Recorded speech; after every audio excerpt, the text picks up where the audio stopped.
আলহামদুলিল্লাহি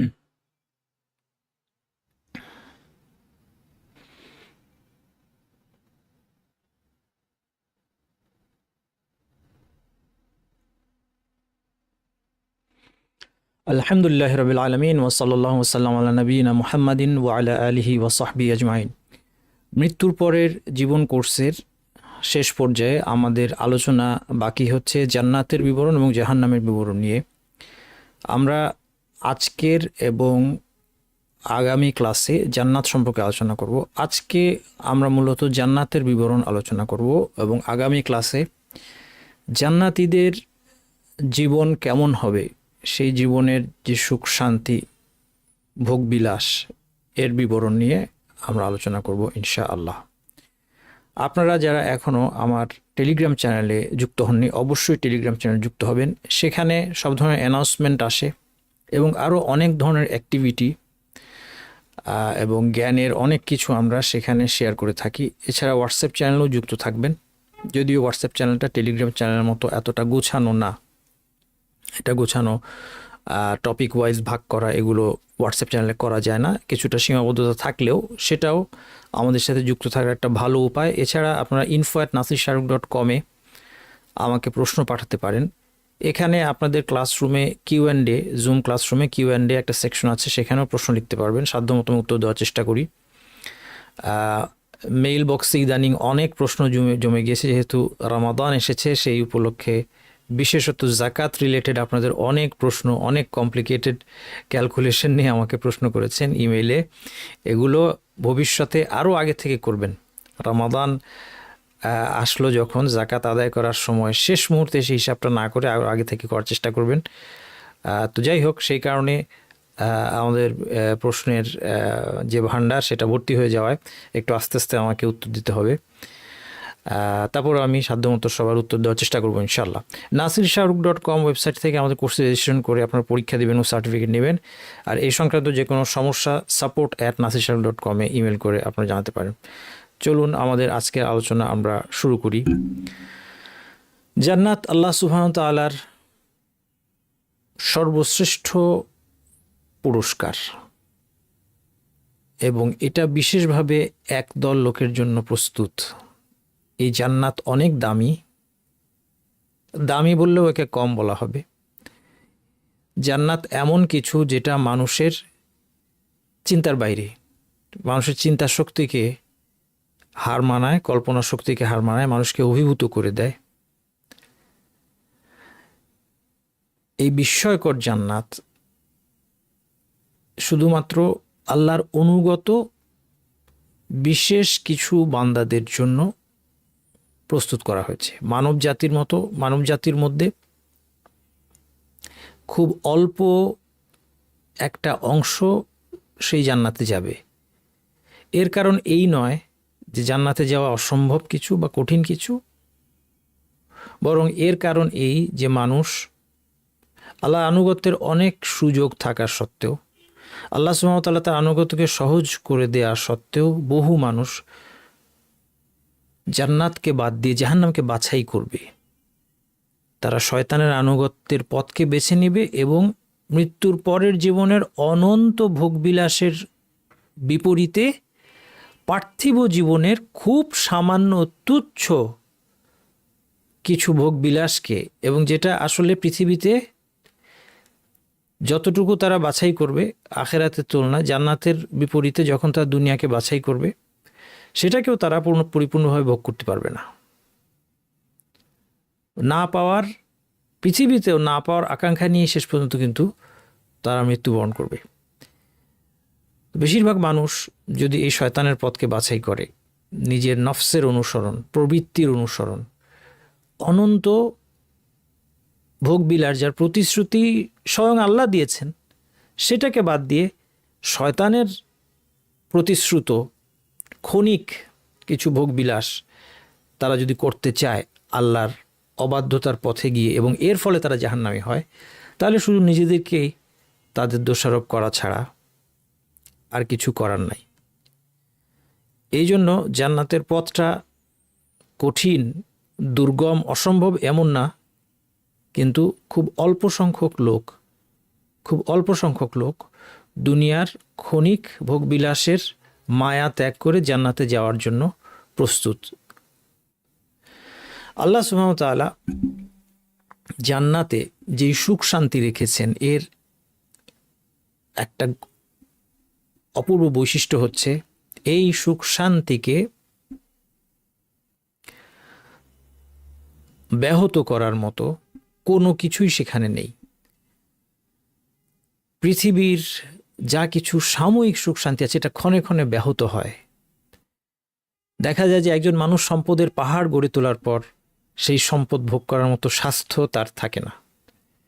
অসুস্থতা, বিভিন্ন দুর্ঘটনা, অনাকাঙ্ক্ষিত বিভিন্ন ঘটনার দ্বারা পৃথিবীর যতটুকু সুখ স্বাচ্ছন্দ্য আছে সেটা বারবার ব্যাহত হয়।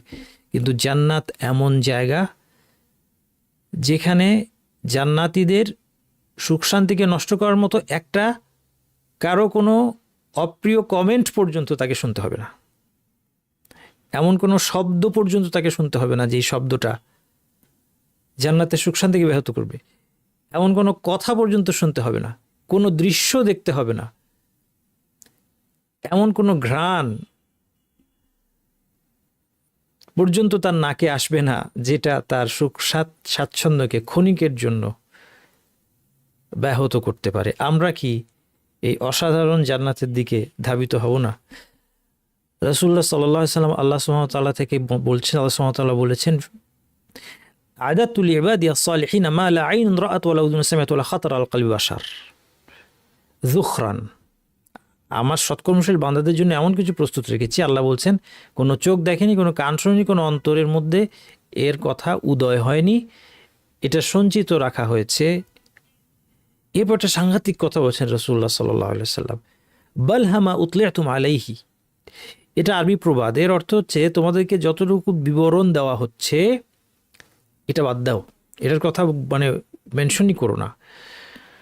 অর্থাৎ জান্নাতের যে বিবরণ কোরআন হাদিসে দেওয়া হয়েছে সেটা খুবই সামান্য, বরং এই পুরস্কারের বৃহত্তর অংশ আল্লাহ সুবহানাহু ওয়া তাআলা লুকিয়ে রেখেছেন, গোপন রেখেছেন। ফালা তা'লামু নাফসুম মা উখফিয়া লাহুম মিন কুররাতি আয়ুন। কোনো কেউ জানে না তার জন্য, তার চোখ জুড়ানোর জন্য কোন কোন বস্তু গোপন লুকিয়ে রাখা হয়েছে। আল্লাহ লুকিয়ে রাখার কথা বলেছেন। খুব দামি পুরস্কার লুকিয়ে রেখে সারপ্রাইজ দেই আমরা প্রিয়জনদেরকে, আল্লাহ সুবহানাহু ওয়া তাআলা সারপ্রাইজ হিসেবে রেখেছেন। আর যে বিবরণ দিয়েছেন সেটার তুলনায় কিছুই না। অথচ এই বিবরণ শুনলে আমি নিশ্চিত যে কোনো মুমিন জান্নাতে যাওয়ার জন্য ব্যাকুল হয়ে উঠবে। জান্নাতে কোয়ালিটি, রাসূল সাল্লাল্লাহু আলাইহি ওয়াসাল্লাম বলেছেন, মাওদিউ সাওতিন ফিল জান্নাতি খায়রুম মিনাদ দুনিয়া ওয়া ফিহা। একটা চাবুক রাখার জায়গাটুকু জান্নাতে, সামান্য ছোট্ট জায়গাটুকু দুনিয়ার সব কিছুর চেয়ে উত্তম। এই জন্য এই জান্নাত লাভ করাটাই হচ্ছে মহা সাফল্য, প্রকৃত বিজয়, এবং এটাই সর্বোচ্চ মুক্তি। কুল্লু নাফসিন যায়িকাতুল মাউত, প্রত্যেকের মৃত্যুর স্বাদ নিতে হবে। ওয়া ইন্নামা তুওয়াফাউনা উজুরাকুম ইয়াওমাল কিয়ামাহ, কিয়ামতের দিন তোমাদের পারিশ্রমিক পরিপূর্ণ হয়ে দেওয়া হবে। ফামান যুহজিহা আনিন নারি ওয়া উদখিলাল জান্নাতা ফাকাদ ফাজ। সাফল্যের মূল সূত্র, যাকে জাহান্নাম থেকে দূরে রাখা হবে এবং জান্নাতে প্রবেশ করানো হবে, ফাকাদ ফাজ, সেই হচ্ছে প্রকৃত সফল ব্যক্তি। এই জন্য আল কোরআনের বহু আয়াতে একে আল ফাউজুল আযীম বলা হয়েছে, মহা সাফল্য। কোথাও বলেছে আল ফাউজুল কাবীর, কাছাকাছি অর্থ। ইবনুল কাইয়িম রাহমাতুল্লাহ বলছেন যে জান্নাত শব্দটার মধ্যে, জান্নাত অর্থ বাগান বা উদ্যান, কিন্তু এটা একটা জগতের নাম। সারিউ ইলা মাগফিরাতিন মির রাব্বিকুম ওয়া জান্নাতিন আরদুহাস সামাওয়াতু ওয়াল আরদ, যে জান্নাতের শুধুমাত্র প্রস্থ হচ্ছে সামাওয়াত ওয়াল আরদ, 7 আসমান এবং জমিন। আমরা শুধু এক আসমানের পরিচয় জানি, এর উপর 6 আসমান সম্পর্কে আমাদের কোনো ধারণা নাই। মানুষ এম্পিরিক্যালি যে আবিষ্কার করতে পেরেছে, যা কিছু নিয়ে আপনি অ্যাস্ট্রোনমিতে আলোচনা শোনেন, এই গ্যালাক্সি আবিষ্কার হলো, সেই গ্যালাক্সি আবিষ্কার হলো, এই সব কিছু প্রথম আসমানের কথা। এরপরের 6টা আসমান বাদ আছে। আচ্ছা, শুধুমাত্র প্রথম আসমানের যে পরিধি সেটা আমাদের হিসাব করতে হয় কি দিয়ে? লাইট ইয়ার্স দিয়ে। লাইট আচ্ছা এত বড় যে এটা নর্মাল কিলোমিটার মাইল এসব দিয়ে মাপা যাবে না। তাহলে শূন্য বসাইতে বসাইতে বসাইতে বসাইতে আমাদের বোর্ড ভর্তি হয়ে যাবে, খাতা ভর্তি হয়ে যাবে। এই জন্য জান্নাতের যে প্রস্থটা, পরিধিটা, এটা পরিমাপ করা হয় কি দিয়ে? লাইট ইয়ার দিয়ে। আলো 1 বছরে কতটুকু যায়? সেকেন্ডে 300 কিলোমিটার করে যায় আলো। 1 বছর কতটুকু যায়? ওইটা দিয়ে। তারপরে পারসেক, ওটার ইউনিট। আল্লাহ সুবহানাহু ওয়া তাআলা বলছেন সারিউল মাগফিরাতিন মির রাব্বিকুম ওয়া জান্নাতিন আরদুহা। এর দৈর্ঘ্য কতটুকু বলা হয় না, শুধু প্রস্থ বলা হয়েছে। সাধারণত দৈর্ঘ্য কি, প্রস্থ চেয়ে বেশি হয়। শুধু দৈর্ঘ্যটা, প্রস্থটা বলা হয়েছে। আরদুহাস সামাওয়াতু ওয়াল আরদ, 7 আসমান জমিন ব্যাপী। তাহলে এক আসমানের এই মাথা থেকে ওই মাথা, যা মানুষ আবিষ্কার করেছে, এখনো মানুষ জানে না যে শেষ কিনা এখানে। এটাই আমাদের মাথা ঘুরিয়ে দেয় কত বড়। আর 7 আসমান আমরা জানি না কত বড়। তো সেই জন্য এই জান্নাতটা একটা বিশাল জগৎ। শুধুমাত্র এই যে ইমান, আজকে এত কষ্ট ইমানের উপর থাকা, এই যে এত কষ্ট করে ইবাদত করা, আল্লাহর আনুগত্য করা, হারাম থেকে বেঁচে থাকতে আমাদের এত কষ্ট হয়, আল্লাহ আনুগত্য করতে এত কষ্ট হয়, বিপদ আপদে ধৈর্য ধারণ করতে এত কষ্ট হয়। এই কষ্ট কয়দিন? 60 বছর, 70, 80, কত বছর বাঁচবেন? 100 বছর ধরলাম বাঁচলেন। সামান্য কষ্টের বিনিময়ে আল্লাহ সুবহানাহু ওয়া তাআলা বিশাল পুরস্কার তৈরি করেছেন, অনন্ত পুরস্কার, অসীম পুরস্কার। এই জান্নাত শব্দের মধ্যে জান্নাতের ইবনুল কাইয়িম বলছেন সমস্ত বাগান, উদ্যান, বাসাবাড়ি, প্রাসাদ, নদ নদী সব কিছু অন্তর্ভুক্ত। এই সব মিলিয়ে জান্নাত। ইউনাদি মুনাদিন, একজন ঘোষণাকারী ঘোষণা দিবে জান্নাতে, ইন্না লাকুম আন তাসিহু ফালা তাসকামু আবাদা। সেখানে তোমরা সবসময় সুস্থ থাকবে, কখনো কোনো অসুখ হবে না, কোনো ধরনের অসুখ নাই, সর্দি পর্যন্ত নাই, কাশি পর্যন্ত নাই। ইন্না লাকুম আন তাহইয়াউ ফালা তামুতু আবাদা, অনন্তকাল বেঁচে থাকবে, কখনো মৃত্যুবরণ করবে না। ইন্না লাকুম আন তাশিব্বু ফালা তাহরামু আবাদা, ঘোষণাকারী জান্নাতে বলবে তোমরা চির যৌবনের মধ্যে থাকবে, কখনো বুড়ো হবে না। ইন্না লাকুম আন তানআমু ফালা তাবাসু আবাদা, এবং চির সুখ শান্তির মধ্যে থাকবে, কখনো তোমাদেরকে কোনো দুঃখ কষ্ট স্পর্শ করবে না। কোরআন হাদিসের জান্নাতের বিবরণ মানুষকে জান্নাতের সামনে ব্যাকুল করে তোলে। কোরআন হাদিসের জাহান্নামের বিবরণ মানুষকে সত্যি ভয় পাইয়ে দেয়, ফলে জাহান্নাম থেকে বাঁচা তার জন্য সহজ হয়। কিন্তু এই বিবরণগুলো আলোচনা কম। আমাদেরকে এই আলোচনাটা আমাদের ঘরে, মসজিদে, শিক্ষা প্রতিষ্ঠানে সবখানে নিয়ে আসতে হবে, তাহলে সুন্দর মানুষ হবে, ভালো মানুষ হবে। জান্নাতে প্রবেশটা কেমন হবে? আল্লাহ সুবহানাহু ওয়া তাআলা বলছেন ওয়াসিকাল্লাযিনা তাকাউ রাব্বাহুম ইলাল জান্নাতি যুমারা, যারা আল্লাহকে ভয় করে চলেছে তাদেরকে দলে দলে জান্নাতের কাছে নিয়ে আসা হবে। হাত্তা ইযা জাউহা, যখন জান্নাতের কাছে তারা আসবে, ওয়া ফুতিহাত আবওয়াবুহা, এর দরজাগুলো খোলা হবে। ওয়া ক্বালা লাহুম খাজানাতুহা, প্রহরীরা তাদেরকে ওয়েলকাম করবেন। সালামুন আলাইকুম, সালাম দিয়ে তোমাদের উপর নিরাপত্তা। তিবতুম, তোমরা পৃথিবীতে ভালো মানুষ ছিলে, তয়্যিব ছিলে তোমরা। ফাদখুলুহা খালিদিন, তোমরা চিরস্থায়ীও জান্নাতে প্রবেশ করো। এখানে এই ওয়াওটা আপনাদেরকে বলেছিলাম খুব দামি ওয়াও। এই ওয়াও নিয়ে অনেক কথা আছে, আজকে কিছুটা দেখব আমরা।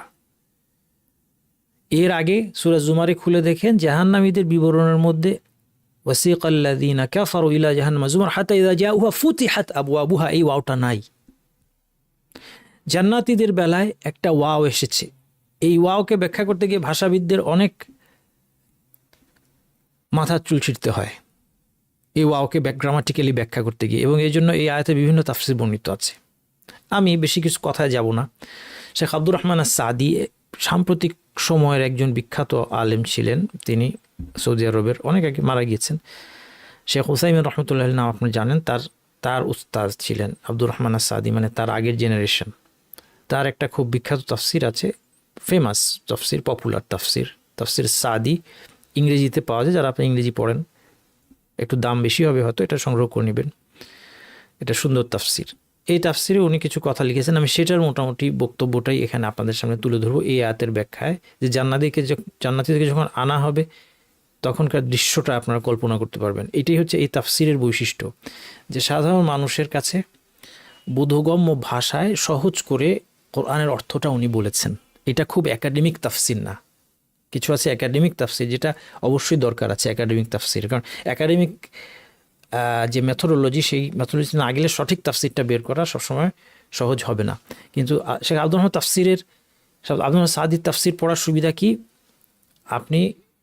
আমরা একজন আরেকজনকে যেভাবে সাধারণ ভাষায় কথা বলি, এভাবে সুন্দর সহজ বোধগম্য ভাষায় তিনি আল কোরআনের অর্থটা মানুষকে বুঝিয়ে দিয়েছেন। তিনি যে বিবরণ দিচ্ছেন, এবং ওয়াও যে বললাম আমরা, যে ওয়াওটা খুব সাংঘাতিক একটা ওয়াও, এই ওয়াওয়ের ব্যাখ্যা তিনি যে দিয়েছেন এটা আমরা পড়ি। তিনি বলছেন যে এখানে জান্নাতের অবস্থা বর্ণনা করা হচ্ছে, যারা প্রতিপালককে একত্ববাদে বিশ্বাস করেছে, আল্লাহর আনুগত্যে জীবনযাপন করেছে, তাদেরকে সম্মান এবং মর্যাদার সঙ্গে জান্নাতের দিকে নিয়ে যাওয়া হবে, উন্নত বাহনে করে করে তাদেরকে নিয়ে যাওয়া হবে। হ্যাঁ, এটা অন্য আয়াতের তাফসীর থেকে তিনি নিয়ে এসেছেন। আনন্দিত এবং সুসংবাদপ্রাপ্ত অবস্থায় প্রত্যেক দল তাদের সাথে থাকবে যাদের আমলগুলা সামঞ্জস্যপূর্ণ। যখন তারা সেখানে পৌঁছাবে, সেই প্রশস্ত প্রাঙ্গণ এবং মনোরম আবাসস্থলে প্রবেশ করবে, তখন জান্নাতের সুবাস এবং স্নিগ্ধ বাতাস তাদেরকে স্পর্শ করবে। আল্লাহু আকবার। আমরা যখন একটা সুন্দর জায়গায় যাই, আপনি যখন গ্রামে চলে যান অথবা সুন্দর একটা জায়গায় বেড়াতে যান, আপনি প্রথম সেই বাতাসের ঝাপটাটা থেকে ফিল করেন সেখানকার কোলাহলমুক্ত পরিবেশ, আওয়াজটা কমে আসে, তাই না? গ্রামে গেলে আমি ছোটোবেলায় ফিল করতাম যে আওয়াজটা, শহরের আওয়াজটা কমে যায়, কানটা আরাম পেতে শুরু করে, গ্রামের বাতাসের ঝাপটাটায় ত্বক আরাম পেতে শুরু করে। জান্নাতের দেখেন তাহলে কি ধরনের, জান্নাতের সুবাস, সেই সাথে সুগন্ধটা আসবে জান্নাতের, কারণ জান্নাতের সুগন্ধ আছে, পুরা জান্নাত সুগন্ধময়। এবং তাদের চিরস্থায়ী বসবাস এবং নেয়ামতের সময় এসে যাবে, তখন তাদের জন্য জান্নাতের দরজাগুলো খুলে দেওয়া হবে সম্মানসূচকভাবে। সেখানে তারা মর্যাদার সাথে প্রবেশ করবে এবং জান্নাতের প্রহরীরা তাদেরকে ওয়েলকাম করবে এবং জানাবে যে তারা নিরাপদ। আচ্ছা, জাহান্নামের, এখন তিনি বলছেন জাহান্নামের ক্ষেত্রে বলা হয়েছে এর দরজাগুলো খুলে দেওয়া হবে, জান্নাতের ক্ষেত্রে বলা হয়েছে এবং এর দরজাগুলো খুলে দেওয়া হবে। এর পার্থক্য কি? এর মাধ্যমে ইঙ্গিত করা হচ্ছে জাহান্নামীরা সেখানে পৌঁছানো মাত্র কোনো বিলম্ব ছাড়া অকস্মাৎ দরজাগুলো খুলে যাবে, হঠাৎ করে দরজাগুলো খুলে যাবে এবং আগুনের তীব্রতা এবং শাস্তি তাদের উপর ভয়াবহভাবে নেমে আসবে। পৃথিবীতে এর মিসাল আছে। কাউকে যদি নির্যাতন করতে চাওয়া হয়, তাকে ধরে নিয়ে যাওয়া হয়, হঠাৎ তাকে তার নির্যাতনকারীরা আক্রমণ করে, তাকে মারা শুরু করে দেয়। পৃথিবীর জালেমদের বিবরণের মধ্যে আমরা এগুলো দেখি। জাহান্নামে পৃথিবীতে যারা আল্লাহর অবাধ্য ছিল, মানুষকে নির্যাতন করেছে, জাহান্নামে তাদের জন্য আল্লাহ সুবহানাহু ওয়া তাআলা কঠিন নির্যাতন প্রস্তুত রেখেছেন তাদের কর্মফল হিসেবে। জুলুম নয়, আল্লাহর পক্ষ থেকে কোনো জুলুম হবে না, প্রতিফল, উপযুক্ত প্রতিফল। এই জন্য জাহান্নামের দরজাটাও অকস্মাৎ খুলে যাবে। কিন্তু জান্নাত অতি মূল্যবান, উচ্চ মর্যাদা সম্পন্ন, আবার সবাই এখানে পৌঁছাতে পারে না, নির্দিষ্ট সংখ্যক লোক সেখানে পৌঁছাবে এবং গিয়েই তারা ঠাস করে ঢুকে যাবে না, তাদের সুপারিশের প্রয়োজন হবে। এই হাদিস আমরা দেখেছি। নবী মুহাম্মদ সাল্লাল্লাহু আলাইহি ওয়াসাল্লাম একটা বিশেষ শাফায়াত হচ্ছে জান্নাতের দরজা যেন জান্নাতীদের জন্য খুলে দেয়া হয়, এই সুপারিশ করবেন নবী মুহাম্মদ সাল্লাল্লাহু আলাইহি ওয়াসাল্লাম, এবং তারপর তারা প্রবেশ করবে। এটা হচ্ছে ওয়াওয়ের একটা ব্যাখ্যা। তাহলে আশার সাথে প্রবেশ করার মধ্যে একটা গ্যাপ আছে, ওয়াও দিয়ে সুন্দরভাবে এই গ্যাপটাকে বুঝিয়ে দেওয়া হয়েছে। আমি আপনাদেরকে আরেকটা ব্যাখ্যা শোনাই, যেটা শেখ আব্দুর রহমান সাদি উল্লেখ করেন নাই। সেটা হচ্ছে কেউ কেউ বলেছেন যে এখানে ওয়াও হচ্ছে ওয়াও হালিয়া। আপনারা যারা আরবি ভাষা শেখেন তারা এটা জানেন, যার দ্বারা বোঝায় যে তারা যখন সেখানে আসবে তারা জান্নাতের দরজাটা খোলা পাবে। অর্থাৎ তাদেরকে জান্নাতে, আপনি দেখেন পৃথিবীতে একটা দামি জায়গা, যত দামি জায়গায় আপনি যাবেন, যত ক্ষমতাশীল লোকের সাম্রাজ্যের মধ্যে আপনি ঢুকতে হয়, তত বেশি চেকপোস্ট আপনাকে পাড়ি দিতে হয়, আপনাকে এনআইডি দেখাতে হয়, আপনাকে পাসপোর্ট, যাতে একটা হোটেলে থাকতে গেলেও, একটা দামি হোটেলে থাকতে গেলেও আপনাকে এনআইডি, পরিচয়, ঠিকানা, পাসপোর্ট, অনেক কিছু দিয়ে আপনাকে যেতে হয়। জান্নাত মহান স্রষ্টা আল্লাহ সুবহানাহু ওয়া তাআলা তার সৎকর্মশীল বান্দাদের জন্য প্রস্তুত করেছেন। এত দামি জায়গা, কিন্তু এখানে যাওয়ার জন্য এনআইডি, পাসপোর্ট, অনেক কিছু দিয়ে তাদেরকে যেতে হবে না। তাদের জন্য দরজা খুলে দেওয়া হবে, তাদেরকে ওয়েলকাম করা হবে, এবং সেখানে ফেরেশতারা, জান্নাতের প্রহরীরা তাদেরকে স্বাগত জানাবেন। এই ওয়াওয়ের দ্বারা কেউ কেউ বলেছেন এই ওয়াও দিয়ে এটা বোঝানো হচ্ছে। আলহামদুলিল্লাহ, বাংলাতে অনুবাদ হয়েছে, একজন বললেন, আমার জানা নেই, হতে পারে, তাহলে তো খুবই ভালো। শেখ আব্দুর রহমান সাদির তাফসীর যদি বাংলায় অনুবাদ থাকে তাহলে তো আপনারা এটা বাজার থেকে জোগাড় করে নেবেন ইনশাআল্লাহ।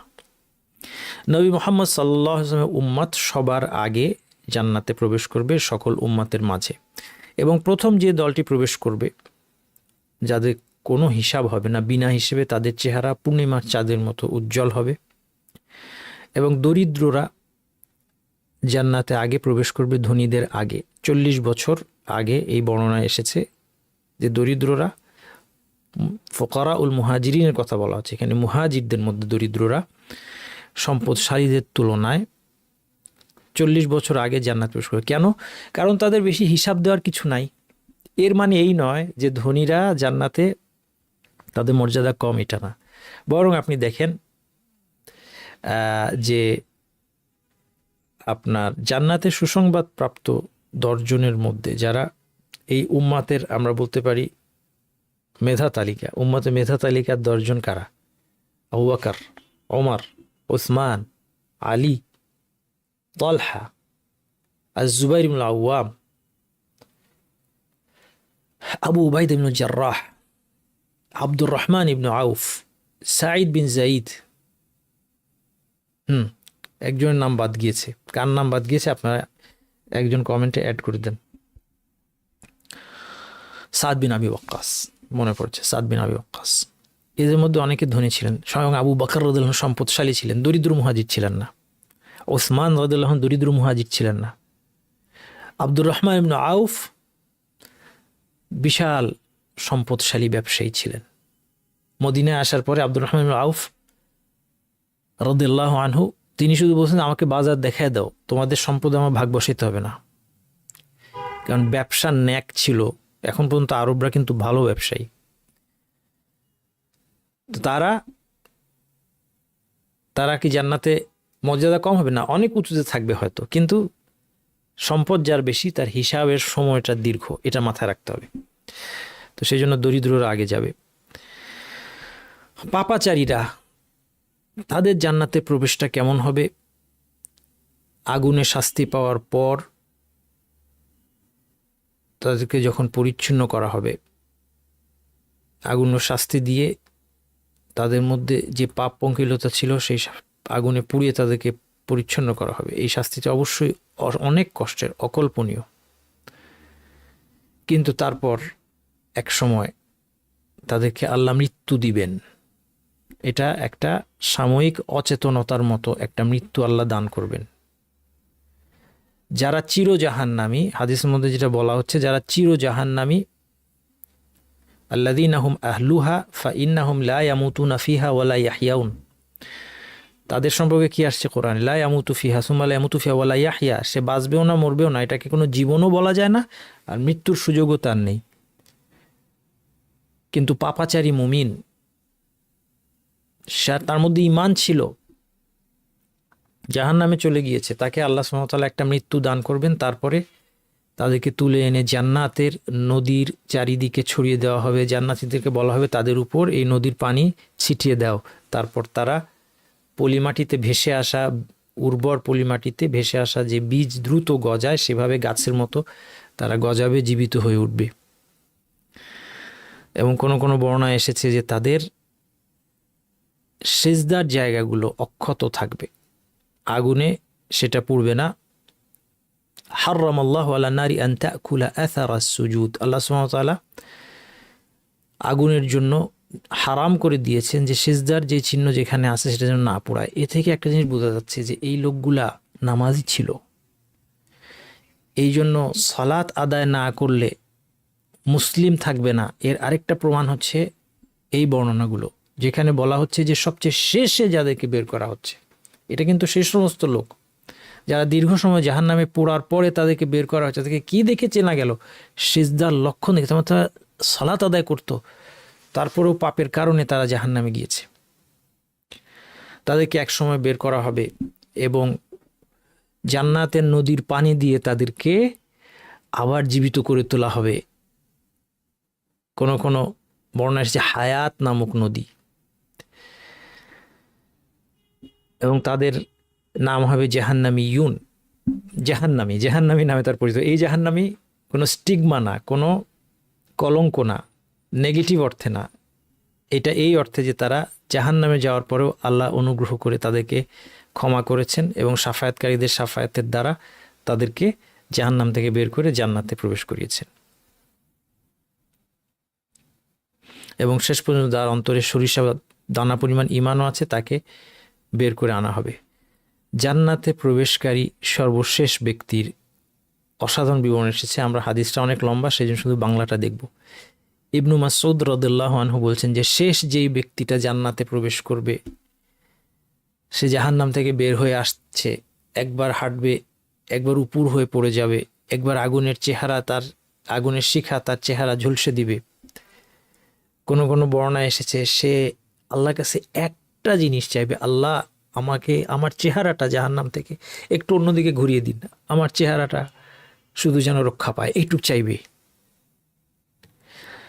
আল্লাহ সুবহানাহু ওয়া তাআলা তাকে ওয়াদা করাবেন যে আর কিছু চাইবা না তো, এটা দিলে এরপরে আর কিছু বলবা না তো। সে আল্লাহকে অনেক ওয়াদা করবে যে না, এটা হইলেই হবে আমার। তারপর শেষ পর্যন্ত সে যখন জাহান্নাম পার হয়ে আসবে, জাহান্নামের দিকে তাকিয়ে বলবে, কল্যাণময় সেই সত্তা যিনি আমাকে তোমার হাত থেকে রক্ষা করেছেন। আল্লাহ আমাকে এমন জিনিস দিয়েছেন যা কাউকে দেন নাই। শুধুমাত্র জাহান্নাম থেকে রেহাই পাওয়ার পর তার অনুভূতি হবে যে সে হচ্ছে সবচেয়ে সৌভাগ্যবান ব্যক্তি। এখন আল্লাহ সুবহানাহু ওয়া তাআলা তো তাকে জান্নাতে প্রবেশ করাবেন, কিন্তু সেটা করাবেন খুব সুন্দর একটা প্রসেসের মধ্য দিয়ে। তার জন্য একটা গাছ জন্মানো হবে। সে দেখবে সে এখন জাহান্নাম থেকে আসছে, জাহান্নাম আগুন থেকে রক্ষা পেয়েছে, এখন একটা গাছ দেখতে পাবে সে। এবং গাছ যেখানে থাকে সেখানেই পানি থাকে। গাছ আর পানি, আপনারা একটু চিন্তা করে দেখেন, পৃথিবীতে মানুষ সুন্দর জায়গা বলতে কি বোঝে? যেখানে গাছ আছে, যেখানে পানি আছে, এই দুটো থাকতেই হবে। গাছ আর পানি ছাড়া কোনো সুন্দর জায়গা হয় না। এখন আল্লাহ সুবহানাহু ওয়া তাআলা তাকে জান্নাতে নেওয়ার আগে একটা গাছ তাকে দেখাবেন। সে বলবে যে আমি একটু এই গাছের ছায়ায় বসে শীতল হইতে চাই, এর পানি পান করতে চাই। তখন আল্লাহ বলবেন যে তোমাকে এটা দিলে হয়তো এরপর আরও কিছু তুমি চাইবে। সে অনেক ওয়াদা করবে আল্লাহকে যে না, আমি আর কিছু চাইবো না, এই শেষ। এইবার আল্লাহ সুবহানাহু ওয়া তাআলা যখন সেই গাছের নিচে এসে বসলো, তাকে অনুমতি দিলেন, এরপর আরেকটা গাছ তাকে দেখানো হবে আরও সুন্দর। এইবার সে ওই গাছের নিচে যেতে চাইবে। একইভাবে আল্লাহ জিজ্ঞেস করবেন যে এরপর তো তুমি আরও কিছু চেয়ে বসবে আমার কাছে। সে আবার আল্লাহকে ওয়াদা করবে, কিন্তু সে ধৈর্য ধারণ করতে পারবে না। তৃতীয়বারের মতো আরেকটা গাছ তার জন্য জন্মানো হবে, আবার সে গাছের নিচে আসতে চাইবে। এই তৃতীয় গাছের নিচে যখন আল্লাহকে অনেক ওয়াদা দিয়ে যে আর চাইবো না কিছু, যখন এই তৃতীয় গাছের নিচে আসবে, এরপরে সে জান্নাতের কলরব শুনতে পাবে। আল্লাহ তাকে শোনার ব্যবস্থা করবেন। এই গাছটা জান্নাতের কাছে, সে জান্নাতীদের আওয়াজ শুনবে। এইবার সে বলেই বসবে, আল্লাহ আমাকে জান্নাতে প্রবেশ করান। এখন আল্লাহ বলবেন যে তুমি কি দিলে তোমাকে তোমার এই চাওয়া বন্ধ হবে? একবার এটা চাচ্ছ, এটা চাচ্ছ। তখন আল্লাহ বলবেন যে এটা তোমাকে সন্তুষ্ট করবে যে আমি গোটা দুনিয়া আর তার সমপরিমাণ যদি তোমাকে দিয়ে দিই? এইবার সে বিশ্বাস করতে পারবে না। সে বলে, হে আমার রব, আপনি রব্বুল আলামিন হয়ে আমার সাথে মজা করছেন। এই কথা বলার সময় ইবনু মাসউদ রাদিয়াল্লাহু আনহু, হাদিসের বর্ণনাকারী সাহাবী, তিনি হেসে দিলেন এবং তিনি সঙ্গীদেরকে বললেন, আমাকে জিজ্ঞেস করো আমি কেন হাসলাম। তারপর তিনি বললেন, এই হাদিসটা বর্ণনা করার সময় রাসূলুল্লাহ সাল্লাল্লাহু আলাইহি সাল্লাম তিনিও হেসেছিলেন এবং সাহাবীরা তাকে জিজ্ঞেস করেছিলেন যে আপনি কেন হাসলেন? রাসূলুল্লাহ সাল্লাল্লাহু আলাইহি সাল্লাম বলেছেন, রব্বুল আলামিন যখন এই কথা শুনবেন, সে যখন আল্লাহকে বলবে যে আপনি আমার সাথে মজা করছেন, তখন রব্বুল আলামিন হাসবেন, এই জন্য আমি হেসেছি। কোনো কোনো বর্ণনা এসেছে তাকে আল্লাহ বলবেন তামান্না। এই একই হাদিসের বিভিন্ন বর্ণনা আপনাদের সামনে নিয়ে আসছি। তামান্না, তুমি চাও, কি কি চাও বলো। ফাইয়া তামান্না হাত্তা ইযান কাতা উমনিয়াতু। সে চাইতে চাইতে এখন আর মনে করতে হবে না আর কি চাওয়ার আছে। তখন আল্লাহ বলবেন এটা চাও, ওইটা চাও, এবং তারপরে শেষমেশ আল্লাহ বলবেন যে তোমার জন্য এই সব কিছু এবং এর অনুরূপ। কোনো কোনো এসেছে যে এই সব কিছু এবং এর 10 গুণ। এরপর সে জান্নাতে তার বাসায় প্রবেশ করবে এবং হুরদের মধ্য থেকে 2 স্ত্রী তার কাছে আসবে এবং তারা বলবে সকল প্রশংসা ওই আল্লাহর, যিনি তোমাকে আমাদের জন্য জীবিত করেছেন, আমাদেরকে তোমার জন্য জীবিত করেছেন। হুরদের মধ্য থেকে এই 2 বউ পেয়ে সে মনে করবে কি, আমাকে যা দেওয়া হয়েছে আর কাউকে তা দেওয়া হয় নাই, অথচ এই লোকটা একেবারে লাস্ট বয়, পাশ করেছে, কোনো মতে সে জান্নাতে যেতে পেরেছে। সে মনে করবে যে আমাকে যা দেওয়া হয়েছে এর চেয়ে বেশি আর কাউকে দেওয়া হয় না। জান্নাতের অনেকগুলো স্তর আছে। দারাজাতুল উলা ওয়া মান ইয়াতিহি মুমিনান কাদ আমিলা সালিহাতি ফাউলাইকা লাহুমুদ দারাজাতুল উলা। এই স্তরের সংখ্যা অনেক। আমাদের একটা ভুল ধারণা আছে জান্নাতের স্তর 8টা, স্তর না, জান্নাতের দরজা 8টা, স্তর অসংখ্য। যেমন এই হাদিসে বলা হচ্ছে, রাসূলুল্লাহ সাল্লাল্লাহু আলাইহি সাল্লাম বলছেন, ইন্না ফিল জান্নাতি মিআতা দারাজা আ'আদ্দাহা আল্লাহু লিল মুজাহিদিন ফিস সাবিলিল্লাহ। শুধু মুজাহিদদের জন্য 10টা দারাজা বা স্তর বা স্টেজ আছে। বাইনাদ দারাজাতাইনি কামা বাইনাস সামাই ওয়াল আরদ, 2টা স্তরের মাঝখানে আসমান জমিনের দূরত্বের সমান দূরত্ব। মানে বুঝতেই পারছেন, এক একটা ধাপ, বিশাল বিশাল ধাপ, শুধু 100টা কাজের জন্য, মুজাহিদদের জন্য। এই জন্য আলেমরা বলছেন তার মানে জান্নাতের সব স্তর মিলে 100রও বেশি। এবং এর আরেকটা প্রমাণ হচ্ছে এই হাদিসটা, যেখানে বলা হচ্ছে জান্নাতে সাহিবুল কোরআনকে বলা হবে। সাহিবুল কোরআনকে, সাহিবুল কোরআন হচ্ছে কোরআনের দক্ষ হাফেজ, যে শুধু কোরআন মুখস্থই করেছে তাই নয়, কোরআনের উপর আমল করেছে, শিক্ষাকে নিজের বিশ্বাসে, কর্মে, আখলাকে বাস্তবায়ন করেছে। তাকে বলা হবে ইকরা ওয়ারকা ওয়ারাত্তিল কামা কুনতা তুরাত্তিলু ফিদ দুনিয়া ফাইন্না মানজিলাকা ইনদা আখিরাতি তাকরাউহা। তুমি এখানে কোরআন পড়তে পড়তে তাসতিল সহকারে তুমি পড়তে পড়তে উঠতে থাকো, শেষ যেখানে তুমি থামবে সেখানেই তোমার জান্নাতে উঁচু ধাপ হবে। তার মানে যতগুলো আয়াত সে পড়বে ততগুলো ধাপ সে জান্নাতে আরোহণ করবে। এই জন্য কেউ কেউ বলেছেন জান্নাতের ধাপের সংখ্যা কোরআন আয়াত সংখ্যার সমান। আল্লাহই ভালো জানেন। মোট কথা জান্নাতের স্তর অনেকগুলো, জান্নাতের দরজা 8টি, এর বিবরণ অনেকগুলো হাদিসে এসেছে। যেমন এটি একটি হাদিস, স্পষ্টত বলেছেন ফিল জান্নাতি সামানিয়াতু আবওয়াব, জান্নাতে 8টা দরজা আছে। ফিহা বাবুন ইউসাম্মার রাইয়ান, একটা দরজা আছে যার নাম হচ্ছে রাইয়ান, লা ইয়াদখুলুহু ইল্লা সাইমুন, শুধু সাইমরা, রোজাদারেরা এই দরজা দিয়ে প্রবেশ করবে। আল্লাহ আমাদেরকে এই দরজা সহ জান্নাতের 8টা দরজা দিয়ে প্রবেশ করার সুযোগ আপনি করে দিন, তাদের অন্তর্ভুক্ত করেন যাদেরকে জান্নাতের 8টা দরজা দিয়ে ডাকা হবে। এখানে এই যে দরজাগুলো, একটা সালাতের দরজা, সাদাকার দরজা, সওমের দরজা, এর মানে কিন্তু এই না যে এই লোকটা নামাজ পড়ে নাই, এটা ভুল বুঝবেন না। রোজাদারের দরজা মানে কি শুধু রোজা রাখছে না, নামাজ না পড়লে তো জান্নাতে যাওয়ারই সুযোগ নাই। কিন্তু এর মানে কি এটা বুঝে নেন, তার ইবাদতের মধ্যে প্রমিনেন্ট ইবাদত ছিল হচ্ছে তার সওম। অনেক মানুষ আছে সালাত তো সবাই আদায় করে, কিন্তু তারপর কারো ক্ষেত্রে প্রমিনেন্ট ইবাদত হচ্ছে সালাত। একটা মানুষের সালাতের জন্য তাকে উল্লেখ করা হয় যে সে তাহাজ্জুদ মিস করে না কোনো দিন, অনেক ছোটবেলা থেকে সে তাহাজ্জুদ পড়ে এবং অত্যন্ত অন্তর দিয়ে ইখলাসের সাথে সে তাহাজ্জুদ পড়ে, নফল সবগুলো সালাতুদ দুহা আদায় করে, রওয়াতিব ফরজের আগে পরে যে সমস্ত সুন্নাতগুলি আছে ছাড়ে না, দুখুলুল মসজিদ ছাড়ে না, তাহিয়াতুল উদু ছাড়ে না। সালাত হচ্ছে, এবং তার সালাত হচ্ছে দেখার মতো সালাত। যখন সে রাত্রে সালাতে দাঁড়ায় দীর্ঘ সময়, দীর্ঘ তিলাওয়াত, তাহলে তার স্পেশালিটি হচ্ছে সালাত। আরেকজন হচ্ছে সে অবশ্যই ফরজ সালাত আদায় করে, কিন্তু তার ইবাদতের মধ্যে প্রমিনেন্ট হচ্ছে সওম। সে হয়তো একদিন পরপর দাউদ আলাইহিস সালামের রোজা রাখে, অথবা প্রতি সোম বৃহস্পতি রোজা রাখে, নফল রোজা রাখে। ফরজ রোজা যখন রাখে তার সওমটা হয় দেখার মতো, তার মুখ দিয়ে একটা অসহিষ্ণু কথা বের হয় না, তার দ্বারা রোজা অবস্থায় একটা খারাপ কাজ, একটা খারাপ কথা হয় না, একটা গালি সে কাউকে দেয় না কখনো, ইত্যাদি। আরেকজনের হচ্ছে সাদাকার দরজা দিয়ে তাকে ডাকা হবে, কারণ সে নামাজ রোজা তো অবশ্যই করেছে, কিন্তু তার আল্লাহর রাস্তায় দান করার ক্ষেত্রে সে সবার চেয়ে এগিয়ে থাকতো। মানুষ কোনো একটা দানের খাত জানার আগে দেখা গেল যে সে গিয়ে তার সম্পদ দান করে দিয়েছে ওই খাতে।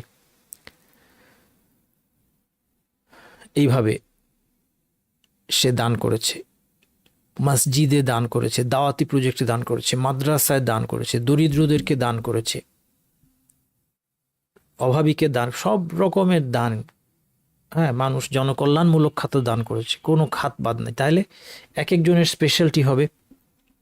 এক এক দিকে। এই জন্য জান্নাতের 8টা দরজা। যাদেরকে 8টা দরজা দিয়ে প্রবেশের সুযোগ দেওয়া হবে তাদের মধ্যে রয়েছে ওই ব্যক্তি, এটা খুব সহজ আমরা সবাই অর্জন করতে পারি, উত্তম রূপে উদু করে, উত্তম রূপে। এই জন্য আপনারা উজু শিখবেন। আমার কাছে এখন অবাক লাগে, আমার 300 মাসাইল পবিত্রতার এই বইটা মনে হয় আপনাদের সবার বাসায় এখনও নাই।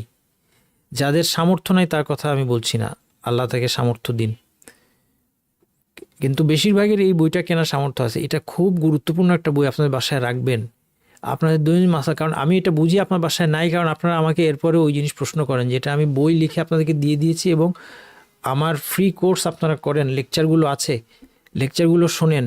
লেকচারের মধ্যে যা বলা আছে, বারবার বলা হয়েছে, বারবার প্রশ্ন উত্তর দিয়েছি, একই প্রশ্ন আবার করা হয়, তা থেকে আমি বুঝি যে আপনারা কেন, আমি জানি না, আপনারা এই মাসাইলগুলোর ব্যাপারে উদাসীন।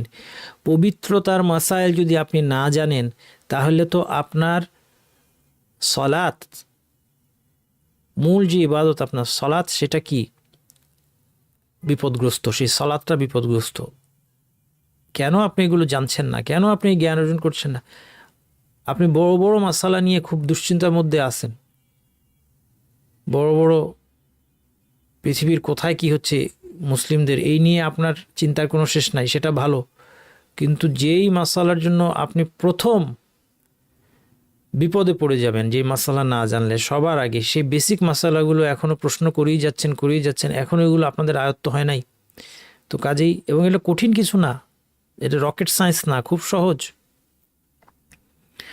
যাই হোক, উত্তম রূপে উজু করার পর যে বলে আশহাদু আল্লা ইলাহা ইল্লাল্লাহু ওয়া আন্না মুহাম্মাদান আবদুল্লাহি ওয়া রাসূলুহু, 2 সাক্ষ্য দেয়, তার জন্য কিয়ামতের দিন জান্নাতের 8টা দরজা খোলা থাকবে। এই স্ট্যাটাসটা আমাদের সবার নাগালের মধ্যে, হ্যাঁ, 8টা দরজা দিয়ে প্রবেশ করার। কারো 3টা সন্তান মারা গেলে নাবালক অবস্থায়, তার জন্য সুযোগ থাকবে জান্নাতের 8টা দরজা দিয়ে সে প্রবেশ করতে পারবে।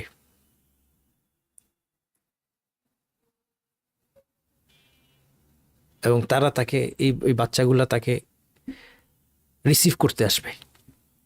আল্লাহু আকবার। রাসূলুল্লাহ সাল্লাল্লাহু আলাইহি ওয়াসাল্লাম এই হাদিসের মধ্যে তিনি জান্নাতের দরজাগুলোর কথা বলছেন। তিনি বলছেন, মান আনফাকা যাওজাইনি ফি সাবিলিল্লাহি নুদিয়া ফিল জান্নাহ, যে 2টা বস্তু দান করেছে আল্লাহর রাস্তায়। 2টা বস্তু বলতে আলেমরা বলছেন যে 2টা উট, 2টা ঘোড়া, অথবা 2 ধরনের বস্তু, সোনা এবং রূপা দান করেছে আল্লাহর রাস্তায়, তাকে জান্নাতে ডাকা হবে। নুদিয়া ফিল জান্নাহ ইয়া আব্দুল্লাহ হাযা খাইর। এক একটা দরজা দিয়ে ডাকা হবে যে তুমি এই দরজা দিয়ে আসো, এই দরজা দিয়ে প্রবেশ করা তোমার জন্য ভালো হবে।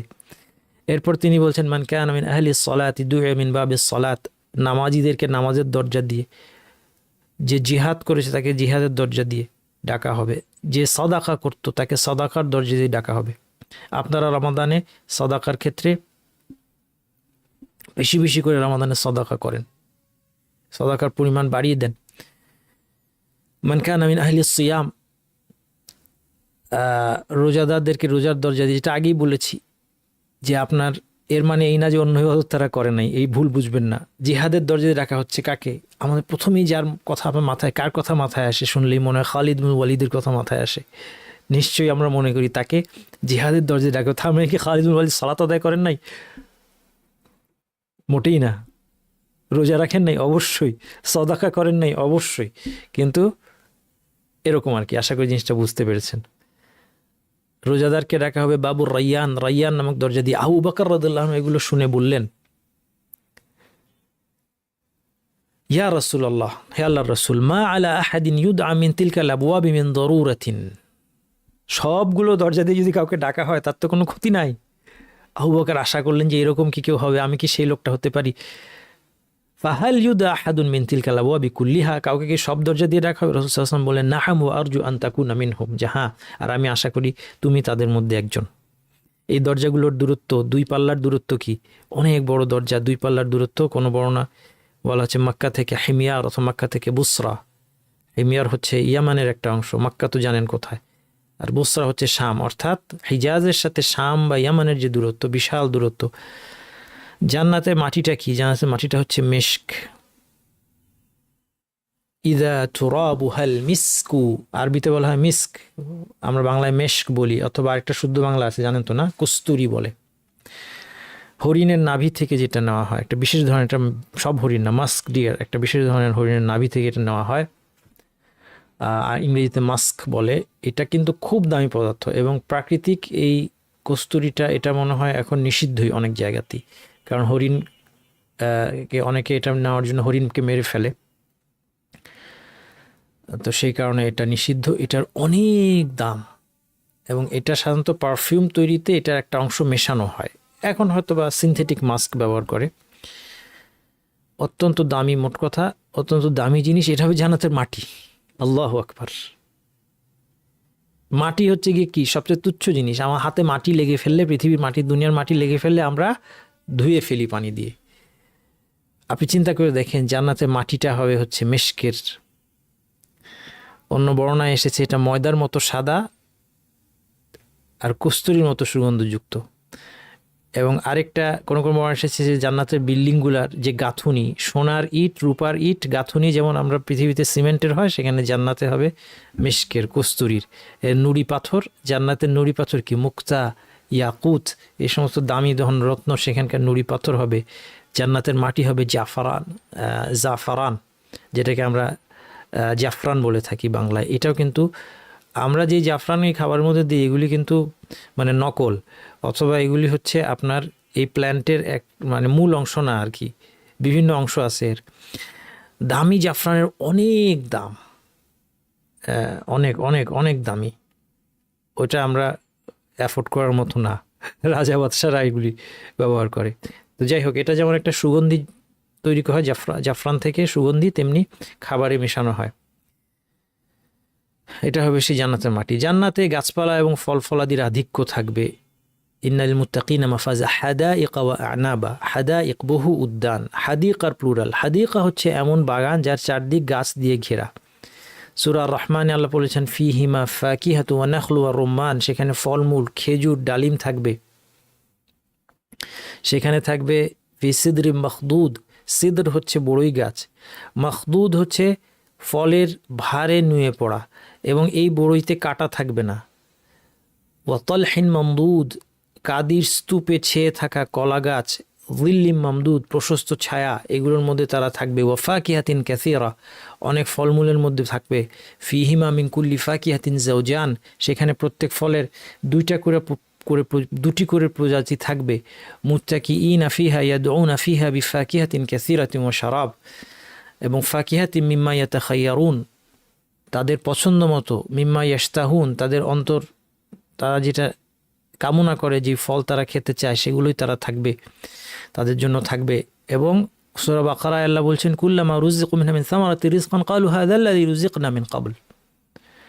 আপনারা অনেকে পিডিএফ নিয়ে চিন্তা করছেন, সব আপনাকে জানেন না, হয়তোবা আমার ক্লাসের নতুন, সব কিছু আমি পিডিএফ বানিয়ে দিয়ে দিই। হ্যাঁ, সব পিডিএফ নোট সহ সব বিস্তারিত আরও পেয়ে যাবেন সেখানে, কোনো দুশ্চিন্তার কোনো কারণ নেই। এখন শুনে যান,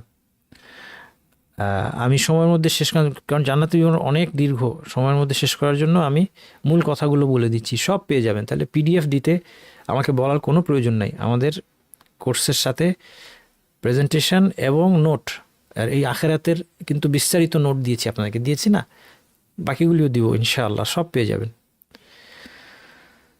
কুল্লামা রুজিকু মিনহা মিন সামারাতিন রিজকান ক্বালু হাযাল্লাযী রুজিকনা মিন ক্বাবল, একটা ফল আসলেই বলবে যে আরে এটা তো আমাদেরকে আগেই দেওয়া হয়েছে। এর কয়েকটা ব্যাখ্যা আছে, কেউ কেউ বলেছেন এর একটা ব্যাখ্যা হচ্ছে তারা বলবে যে আরে পৃথিবীতে তো এই ফল আমরা খেয়েছি। যদিও জান্নাতের ফল আর পৃথিবীর ফলের মধ্যে শুধু নামেই মিল। ডালিম পৃথিবীতে আছে, জান্নাতের ডালিম কোনো তুলনাই চলে না। তার স্বাদ, গন্ধ, রং, এই সব কিছু কত যে অপূর্ব হবে, আকার আকৃতি যে কত বড় হবে, কেমন হবে, চিন্তার বাইরে আমাদের, কিন্তু নামে মিল আছে। ফলে তারা বলবে যে আরে এই ডালিম তো পৃথিবীতেও খেতাম। এটা একটা ব্যাখ্যা। দ্বিতীয় ব্যাখ্যা হচ্ছে যে একই ফলের যখন দ্বিতীয়টা আনা হবে, সে বলবে যে এটা তো একটু আগেই খেয়েছি, কিন্তু আসলে সে খেয়ে দেখবে যে এটার স্বাদ, গন্ধ আরও অন্যরকম। যেমন আপনি বাজার থেকে 1 কেজি আপেল কিনে আনলে, 2টা আপেলের মধ্যে তো টেস্টে পার্থক্য নাই, 2টা আপেল একই, কিন্তু জান্নাতের এই একটা আপেল খাওয়ার পর দ্বিতীয় আপেল মনে হবে যে আরে দেখতে একই, কিন্তু টেস্টে দেখা যাবে এটা সম্পূর্ণ ভিন্নধর্মী। উকুলুহা দাইমুন ওয়া যিল্লুহা, এবং এই ফলমূলের কখনো শেষ নাই। জান্নাতের ফল এবং ছায়া বিস্তৃত, কখনো শেষ হবে না।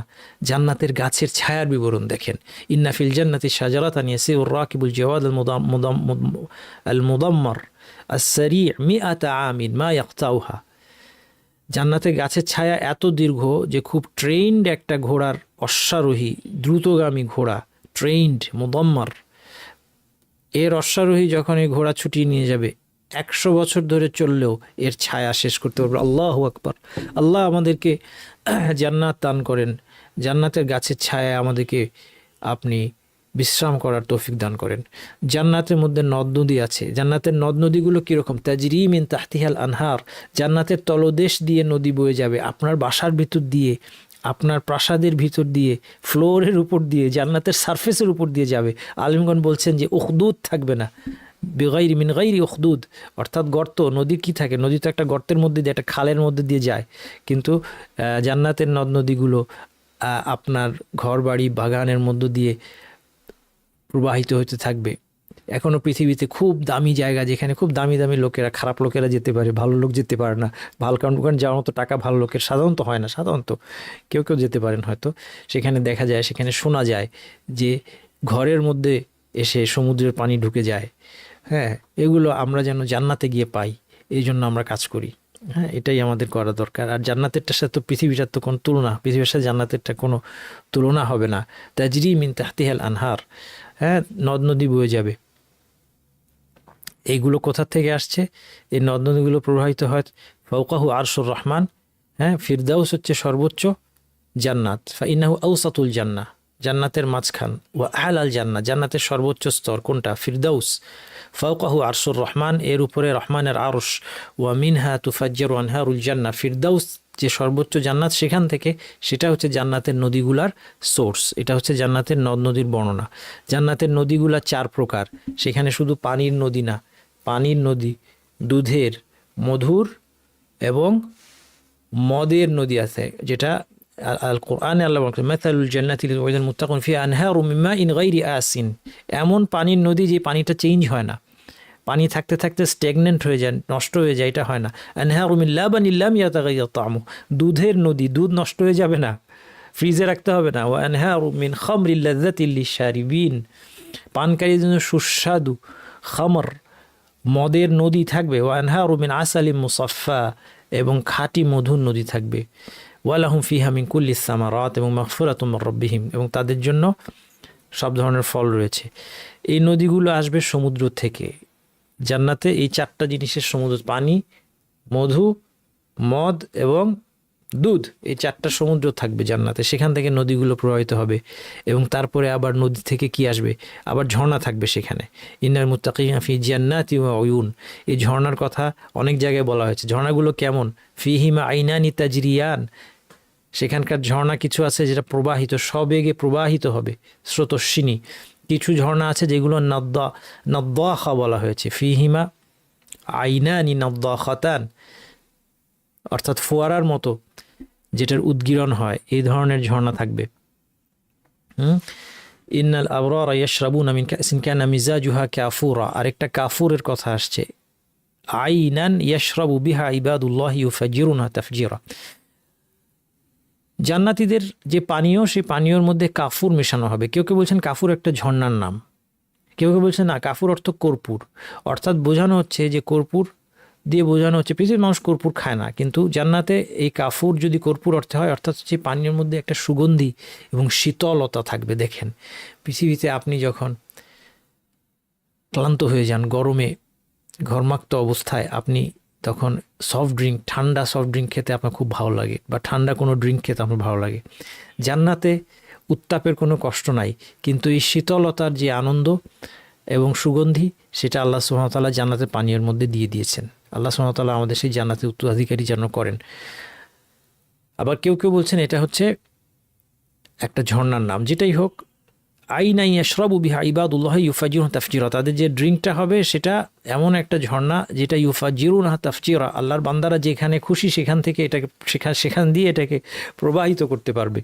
আপনি বসে আছেন সবাইকে নিয়ে গল্প করছেন, এখন আপনার দূরে গিয়ে এই ঝর্ণা থেকে পানি নিয়ে আসতে হবে না, আপনার পাশ দিয়ে আপনার চাওয়া মাত্র এই ঝর্ণা আপনার পাশ দিয়ে প্রবাহিত হবে। অন্য বর্ণায় আসে যে এসেছে মিজাজুহা জানজাবিলা, জানজাবিল আরেকটা শব্দ আসছে, কেউ বলেছেন জানজাবিলও আরেকটা ঝর্ণার নাম, কেউ বলছেন না জানজাবিল অর্থ পৃথিবীতে যেটা সেটাই আদা, কিন্তু অবশ্যই মনে করবেন না যে জান্নাতের আদা আর পৃথিবীর আদার মধ্যে টেস্ট একই। অতীতে আরবরা তাদের মদের মধ্যে আদা মিশাতো, ফলে একটা সুন্দর ফ্লেভার তারা সেখানে পেত। এই জন্য জান্নাতেও এই ব্যাখ্যা অনুযায়ী আদা মেশানো হবে এবং এর মধ্যে থাকবে হচ্ছে একটা মনোরম, এটার সুবাস আছে এবং একটা উষ্ণতা থাকবে। এই জন্য ইবনুল কাইয়িম রহমতুল্লাহ আলাইহি বলছেন যে তাদেরকে দুই ধরনের ড্রিঙ্কের আনন্দ দেওয়া হবে, একটার মধ্যে শীতলতা এবং আরেকটার মধ্যে একটু উষ্ণতা আছে। এই দুইটা যখন একটার পর একটা তারা পান করবে, দুইটা আলাদা, তখন এই দুইটা সম্মিলিত যেই তৃপ্তি সেটা হবে একটা অপূর্ব, অচিন্তনীয়, অসাধারণ একটা অভিজ্ঞতা। আইনান ফিহা তুসাম্মা সালসাবিলা, আরেকটা ঝর্ণা সেখানে হচ্ছে, তার নাম হচ্ছে সালসাবিল।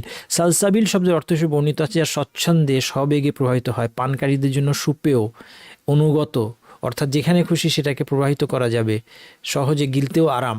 হ্যাঁ, এর নাম এই জন্য সালসাবিল নাম থেকে এটা বোঝা যাচ্ছে এটা আরেকটা ঝর্ণা। ইবনুল কাইয়িমের কথাটা আগেই বলেছি আপনাদেরকে। এরপর আরেকটা কি আছে, আরেকটা ঝর্ণার কথা আছে, মিজাজুহু মিন তাসনিম, জান্নাতের পানীয়তে তাসনিম নামে একটা ঝর্ণা থেকে মেশানো হবে। তাসনিম খুব সাংঘাতিক একটা ঝর্ণা, এটার মধ্যে থেকে একটা অংশ মেশানোই যথেষ্ট আনন্দের জন্য।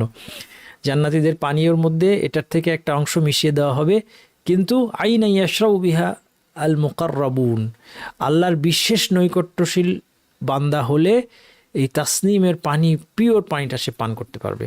আল্লাহু আকবার। এই সবগুলো হচ্ছে জান্নাতের ঝর্ণার বিবরণ। এরপর কাউসার আছে, নবী মুহাম্মদ সাল্লাল্লাহু আলাইহি সাল্লামের যে স্পেশাল নদী জান্নাতে, সেটা আছে কাউসার। জান্নাতের প্রাসাদ, ঘরবাড়ি এবং তাবু, মাসাকিনা তাইয়্যিবাহ বলা হয়েছে, উত্তম ঘরবাড়ি, পবিত্র ঘরবাড়ি, যারা পৃথিবীতে তাদের অন্তরকে সঠিক আকীদার দ্বারা পবিত্র করেছে, আল্লাহর পরিচয়, আল্লাহর ভালোবাসা এবং ভয়ের দ্বারা, জিহ্বাকে আল্লাহর জিকিরের দ্বারা পবিত্র করেছে এবং অঙ্গ প্রত্যঙ্গকে হারাম থেকে দূরে থেকে আল্লাহর আনুগত্যের দ্বারা পবিত্র করেছে এবং তাদের রিজিককে হালাল রিজিকের দ্বারা পবিত্র করেছে। এই তাদের জন্য এই পবিত্র জান্নাত, জান্নাতে সব কিছু পবিত্র। এই জন্য পবিত্র মানুষ ছাড়া কেউ জান্নাতে প্রবেশ করতে পারবে না যতক্ষণ না আমরা পবিত্র হতে পারছি। আমাদের অন্তরটা কি পরিচ্ছন্ন, পবিত্র হয়েছে? আমরা নিজেকে প্রশ্ন করি।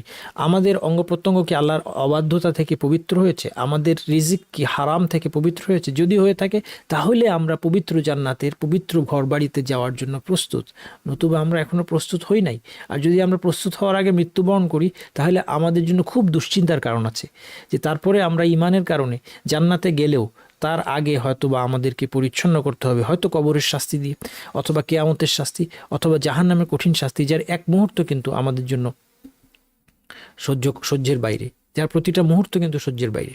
আমরা কিন্তু এটাকে হালকা করে দেখার কোনো সুযোগ নাই যে জাহান্নামে না হয় কিছুদিন পুড়লাম, পৃথিবীটা ভোগ করি, তারপরে জাহান্নামে না হয় কিছুদিন পুড়ে জান্নাতে যাব না। এই ভয়ঙ্কর চিন্তাভাবনাকে মনের মধ্যে আশ্রয় দিবেন না, দুইটা কারণে। এক নম্বর, যেটা বলেছি, জাহান্নামের সামান্য শাস্তিও চিন্তার বাইরে।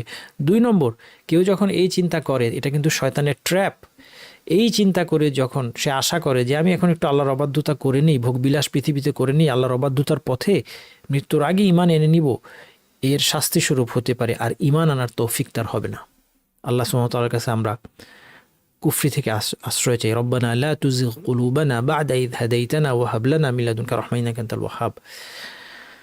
এই জান্নাতের ঘরগুলোকে আল্লাহ সুবহানাহু ওয়া তাআলা গুরফা হিসেবে নামকরণ করেছেন। হ্যাঁ, ওয়াহুম ফিল গুরুফাতি আমিনুন, তারা জান্নাতের সুউচ্চ ঘরবাড়িতে নিরাপদে থাকবে। অন্য আয়াতে বলা হয়েছে উলাইকা ইউজাউনাল গুরফাতা বিমা সাবারু, তাদের ধৈর্যের কারণে জান্নাতের সুউচ্চ ঘরবাড়ি তাদেরকে দেওয়া হবে, উচ্চতার কথা বলা হয়েছে। এবং অন্য আয়াতে বলা হয়েছে লাকিনিল্লাযিনা তাকাউ রাব্বাহুম লাহুম গুরাফুম মিন ফাওকিহা গুরাফুন, তাদের যে বাসাগুলো থাকবে এক স্তরের উপর আরেক স্তর বাসা তাদের থাকবে।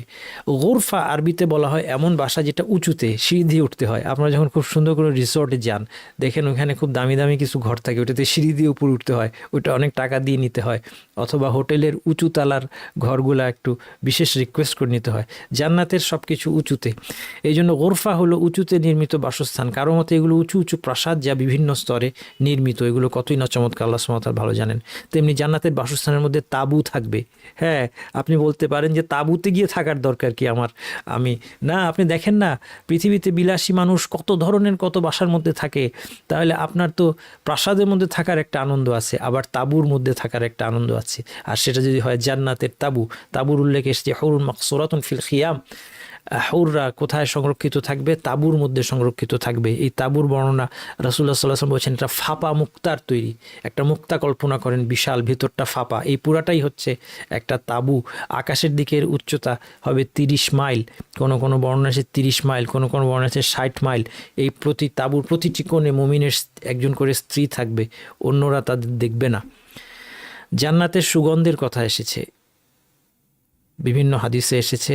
রাসূল সাল্লাল্লাহু আলাইহি ওয়াসাল্লাম বলেছেন মান কাতালা মুআহাদান লাম ইয়ারহ রাইহাতাল জান্নাহ, যে চুক্তিবদ্ধ কোনো অমুসলিম যাকে নিরাপত্তা দেওয়া হয়েছে তাকে হত্যা করে ফেলে, সে জান্নাতের সুগন্ধও পাবে না। ওয়া ইন্না রিহাহা তুজাদু মিন মাসিরাত 40 আমান, 40 বছরের পর থেকে জান্নাতের সুগন্ধ আসে। জান্নাতে পশু পাখি আছে, রাসূলুল্লাহ সাল্লাল্লাহু আলাইহি ওয়াসাল্লাম কাউসার যে নদীটা তাকে দেওয়া হয়েছে এই সম্পর্কে বলেছেন যে এই নদীটা আসাদ্দু বায়াদান মিনাল লাবান, দুধের চেয়েও সাদা, আহলা মিনাল আসাল, মধুর চেয়েও মিষ্টি, ফিহা তাইরুন আনাকুহা কা আনাকিল জুজুর, সেখানে এমন পাখি আছে যে পাখির গলাগুলি উটের মতো লম্বা। ওমর রাদিয়াল্লাহু আনহু শুনে বললেন ইন্না হাযিহি লানাইমা, এই পাখিগুলো তো খুব সুখেই আছে। রাসূল সাল্লাল্লাহু আলাইহি ওয়াসাল্লাম বললেন আকালাতুহা আহসানু মিনহা, যারা এই পাখিগুলোকে খাবে তারা আরও সুখে থাকবে, উত্তম অবস্থায় থাকবে। এক ব্যক্তি এসে আল্লাহর রাস্তায় একটা উট দান করলো, নাকা জা রাজুলুন বিনাকাতিন মাখতুমা, লাগাম পরানো একটা উট। ফাকাল হাযিহি ফি সাবিলিল্লাহ, এটা আল্লাহর রাস্তায়। ফাকাল রাসূলুল্লাহ সাল্লাল্লাহু আলাইহি ওয়াসাল্লাম, রাসূলুল্লাহ সাল্লাল্লাহু আলাইহি ওয়াসাল্লাম বললেন লাকা বিহা ইয়াউমাল কিয়ামাতি 700 নাকাতিন কুল্লুহা মাখতুমা, এর বিনিময়ে কিয়ামতের দিন তুমি লাগাম পরানো 700 উট পাবে। আপনারা বলতে পারেন যে উট দিয়ে আমি কিয়ামত দিন কী করবো, কারণ আপনি উটের মূল্য বুঝেন না, আরবরা বুঝতো। আপনি যেই জিনিসের মূল্য বুঝেন সেই জিনিস কল্পনা করে নেন, 700 গুণ। আপনি আল্লাহর রাস্তায় একটা টাকা দান করলে 700 টাকা, আপনি 1000 টাকা দান করলে আপনি আশা করতে পারেন 7 লক্ষ টাকার সমপরিমাণ সওয়াব আল্লাহ আপনাকে দিবেন যদি ইখলাস সহকারে দান করেন। আপনারা এই জন্য আসুন আমরা সবাই দান বেশি বেশি আল্লাহর রাস্তায় দান করি, আল্লাহর কাছে বহু গুণে প্রতিদানের আশায়। এবং দানের একটা খাত হচ্ছে আমার প্রজেক্টগুলো, টেলিগ্রাম গ্রুপে এই সংক্রান্ত লিঙ্কগুলো আপনারা পাবেন। আপনাদের রমাদানে দানের একটা অংশ আমার প্রজেক্টগুলোর মধ্যেও রাখবেন। এরপর দুর্বল নিপীড়িত মুমিনরা জান্নাতের, তাহলে গেল যে জান্নাতের মধ্যে পশু পাখিও আছে। দুর্বল নিপীড়িত মুমিনরা জান্নাতের অধিকাংশ হবে। হ্যাঁ, মুমিন হতে হবে, মুমিন না। কেউ যদি দুর্বল নিপীড়িত দরিদ্র হয়, নির্যাতিত হয়, কিন্তু মুমিন না হয়, কোনো লাভ নাই, কোনো লাভ নাই। শুধুমাত্র অভাবী অথবা নিপীড়িত হওয়ার কারণে তার কোনো শ্রেষ্ঠত্ব নেই যদি না ঈমান থাকে। কিন্তু যদি ঈমান থাকে, রাসূলুল্লাহ সাল্লাল্লাহু আলাইহি ওয়াসাল্লাম বলেন আলা উখবিরুকুম বিআহলিল জান্নাহ, তোমাদেরকে জানাবো না জান্নাতীরা কারা? কুল্লু দাঈফিন মুতাদাঈফ, এমন ব্যক্তি সে দাঈফ, সে দুর্বল, মুতাদাঈফ, অবহেলিত, লোকজন তাকে তুচ্ছতাচ্ছিল্য করে, কিন্তু সে যে মুমিন, শক্তিশালী মুমিন, তার প্রমাণ কি? লাউ আকসামা আলাল্লাহি লা আবাররাহু, সে যদি আল্লাহর নামে শপথ করে আল্লাহ শপথ পূরণ করে দিবেন। অর্থাৎ সে যদি আল্লাহর প্রতি তাওয়াক্কুল এবং আল্লাহর প্রতি সুধারণার কারণে কোনো কিছু বলে যে না এটা হবে না অথবা এটা হবে, হ্যাঁ না আমি না খেয়ে মরবো না, আল্লাহ আমাকে দান করবেন। কেউ শত্রুর ভয় করছে, সে আল্লাহর প্রতি সুধারণা থেকে বলে যে না সে আমার কাছেও আসতে পারবে না, আল্লাহর শপথ। এইভাবে আল্লাহর শপথ করেছে, কি কারণে? আল্লাহর প্রতি তাওয়াক্কুল এবং সুধারণার কারণে। লা আবাররাহু, তার যেহেতু আল্লাহ সম্পর্কে সুধারণা করেছে, আল্লাহ তার সুধারণাটাকে রক্ষা করবেন এবং তার শপথকে বাস্তবায়িত করে দেন। এই ধরনের লোক, সে মানুষের দৃষ্টিতে খুব তুচ্ছতাচ্ছিল্য, অবহেলিত, তুচ্ছতাচ্ছিল্যের শিকার হতে পারে, কিন্তু আল্লাহর কাছে তার মর্যাদা অনেক বেশি, সে জান্নাতি হবে। অন্য হাদিসে রাসূল সাল্লাল্লাহু আলাইহি ওয়াসাল্লাম বলেছেন আমি জান্নাতের ভেতর তাকিয়ে দেখেছি, এর অধিবাসীর অধিকাংশই দরিদ্র মানুষ। জান্নাতের 2/3 এই উম্মাতের অংশ, এই উম্মাত জান্নাতের 2/3 থাকবে। এই হাদিসের রাসূল সাল্লাল্লাহু আলাইহি ওয়াসাল্লাম জিজ্ঞেস করলেন, তোমরা জান্নাতীদের 1/4 হলে কি তোমরা খুশি? সাহাবীরা বললেন হ্যাঁ। 1/3? সাহাবীরা বললেন হ্যাঁ। তারপরে তিনি বললেন, সেই সত্তা সব যাহাতে আমার প্রাণ, আমি আশা করি তোমরা জান্নাতীদের অর্ধেক হবে। অন্য হাদিসে এসেছে জান্নাতীরা 120 সারি, এর মধ্যে 80টা সারি হচ্ছে এই উম্মতের, আর 40টি সারি হবে অন্যান্য উম্মতের। তার মানে বোঝা গেল 2/3। অর্থাৎ আগের হাদিসের সাথে মিল করবেন কিভাবে? রাসূল সাল্লাল্লাহু আলাইহি ওয়াসাল্লাম আশা করেছেন যে আল্লাহ সুবহানাহু ওয়া তাআলা এই উম্মতের অর্ধেক হবে, জান্নাতীদের মধ্যে এই উম্মতের অর্ধেক হবে, কিন্তু আল্লাহ সুবহানাহু ওয়া তাআলা বেশি দিয়ে দিয়েছেন, 2/3 এই উম্মতের হবে। আল্লাহ সুবহানাহু ওয়া তাআলা যেন আমাদেরকে জান্নাতীদের অন্তর্ভুক্ত করেন। আগামী ক্লাসে ইনশাআল্লাহ আমরা জান্নাতীদের বিলাসী জীবনের বিবরণ দেখব, যার ফলে ইনশাআল্লাহ আমাদের জান্নাতে যাওয়ার আগ্রহ আরও বেড়ে যাবে। আর জান্নাতে যাওয়ার আগ্রহ যদি আমাদের তৈরি হয় এবং জাহান্নামের ভয় আমাদের মনের মধ্যে চলে আসে, তাহলে আমরা জান্নাতীদের জন্য কাজ করা, জান্নাতে যাওয়ার জন্য কাজ করা আমাদের চেয়ে সহজ হবে। প্রশ্ন করেছেন, সিরাত তরবারির চেয়েও ধারালো, চুলের চেয়েও চিকনি, হাদিসটা কি বানোয়াট? এখানে ঘটনা হচ্ছে তরবারির চেয়েও ধারালো, এই বিবরণটা সহি বর্ণনা এসেছে রাসূলুল্লাহ সাল্লাল্লাহু আলাইহি ওয়াসাল্লাম থেকে। গতদিন আমরা দেখেছি, হ্যাঁ, আমরা নোট দিয়েছি, নোটের মধ্যে আপনি হাদিসের রেফারেন্সও পেয়ে যাবেন। চুলের চেয়ে চিকনের বিষয়টা সাহাবী থেকে সাব্যস্ত, আর সাহাবী থেকে সাব্যস্ত হয় আমরা বলতে পারি এটা হওয়ার সম্ভাবনা আছে। দেখেন, একটা জিনিস হচ্ছে কোনো একটা পার্টিকুলার হাদিস বানোয়াট হইতে পারে, বুঝতে পারছেন? কোনো একটা হাদিস দুর্বল হতে পারে, কিন্তু হাদিসের বক্তব্যটা অন্য হাদিসে আসার কারণে বা সাহাবীদের বক্তব্যের মধ্যে আসার কারণে গ্রহণযোগ্যতা থাকতে পারে। হয়তো বা আপনি কোনো একটা হাদিস দেখেছেন যে এই পার্টিকুলার হাদিসটা হচ্ছে দুর্বল। আচ্ছা, আমাদের এই টাইমিংটা শুধু রমাদানের জন্য, এই টাইমিংটা আমাদের রেগুলার কোনো টাইমিং না।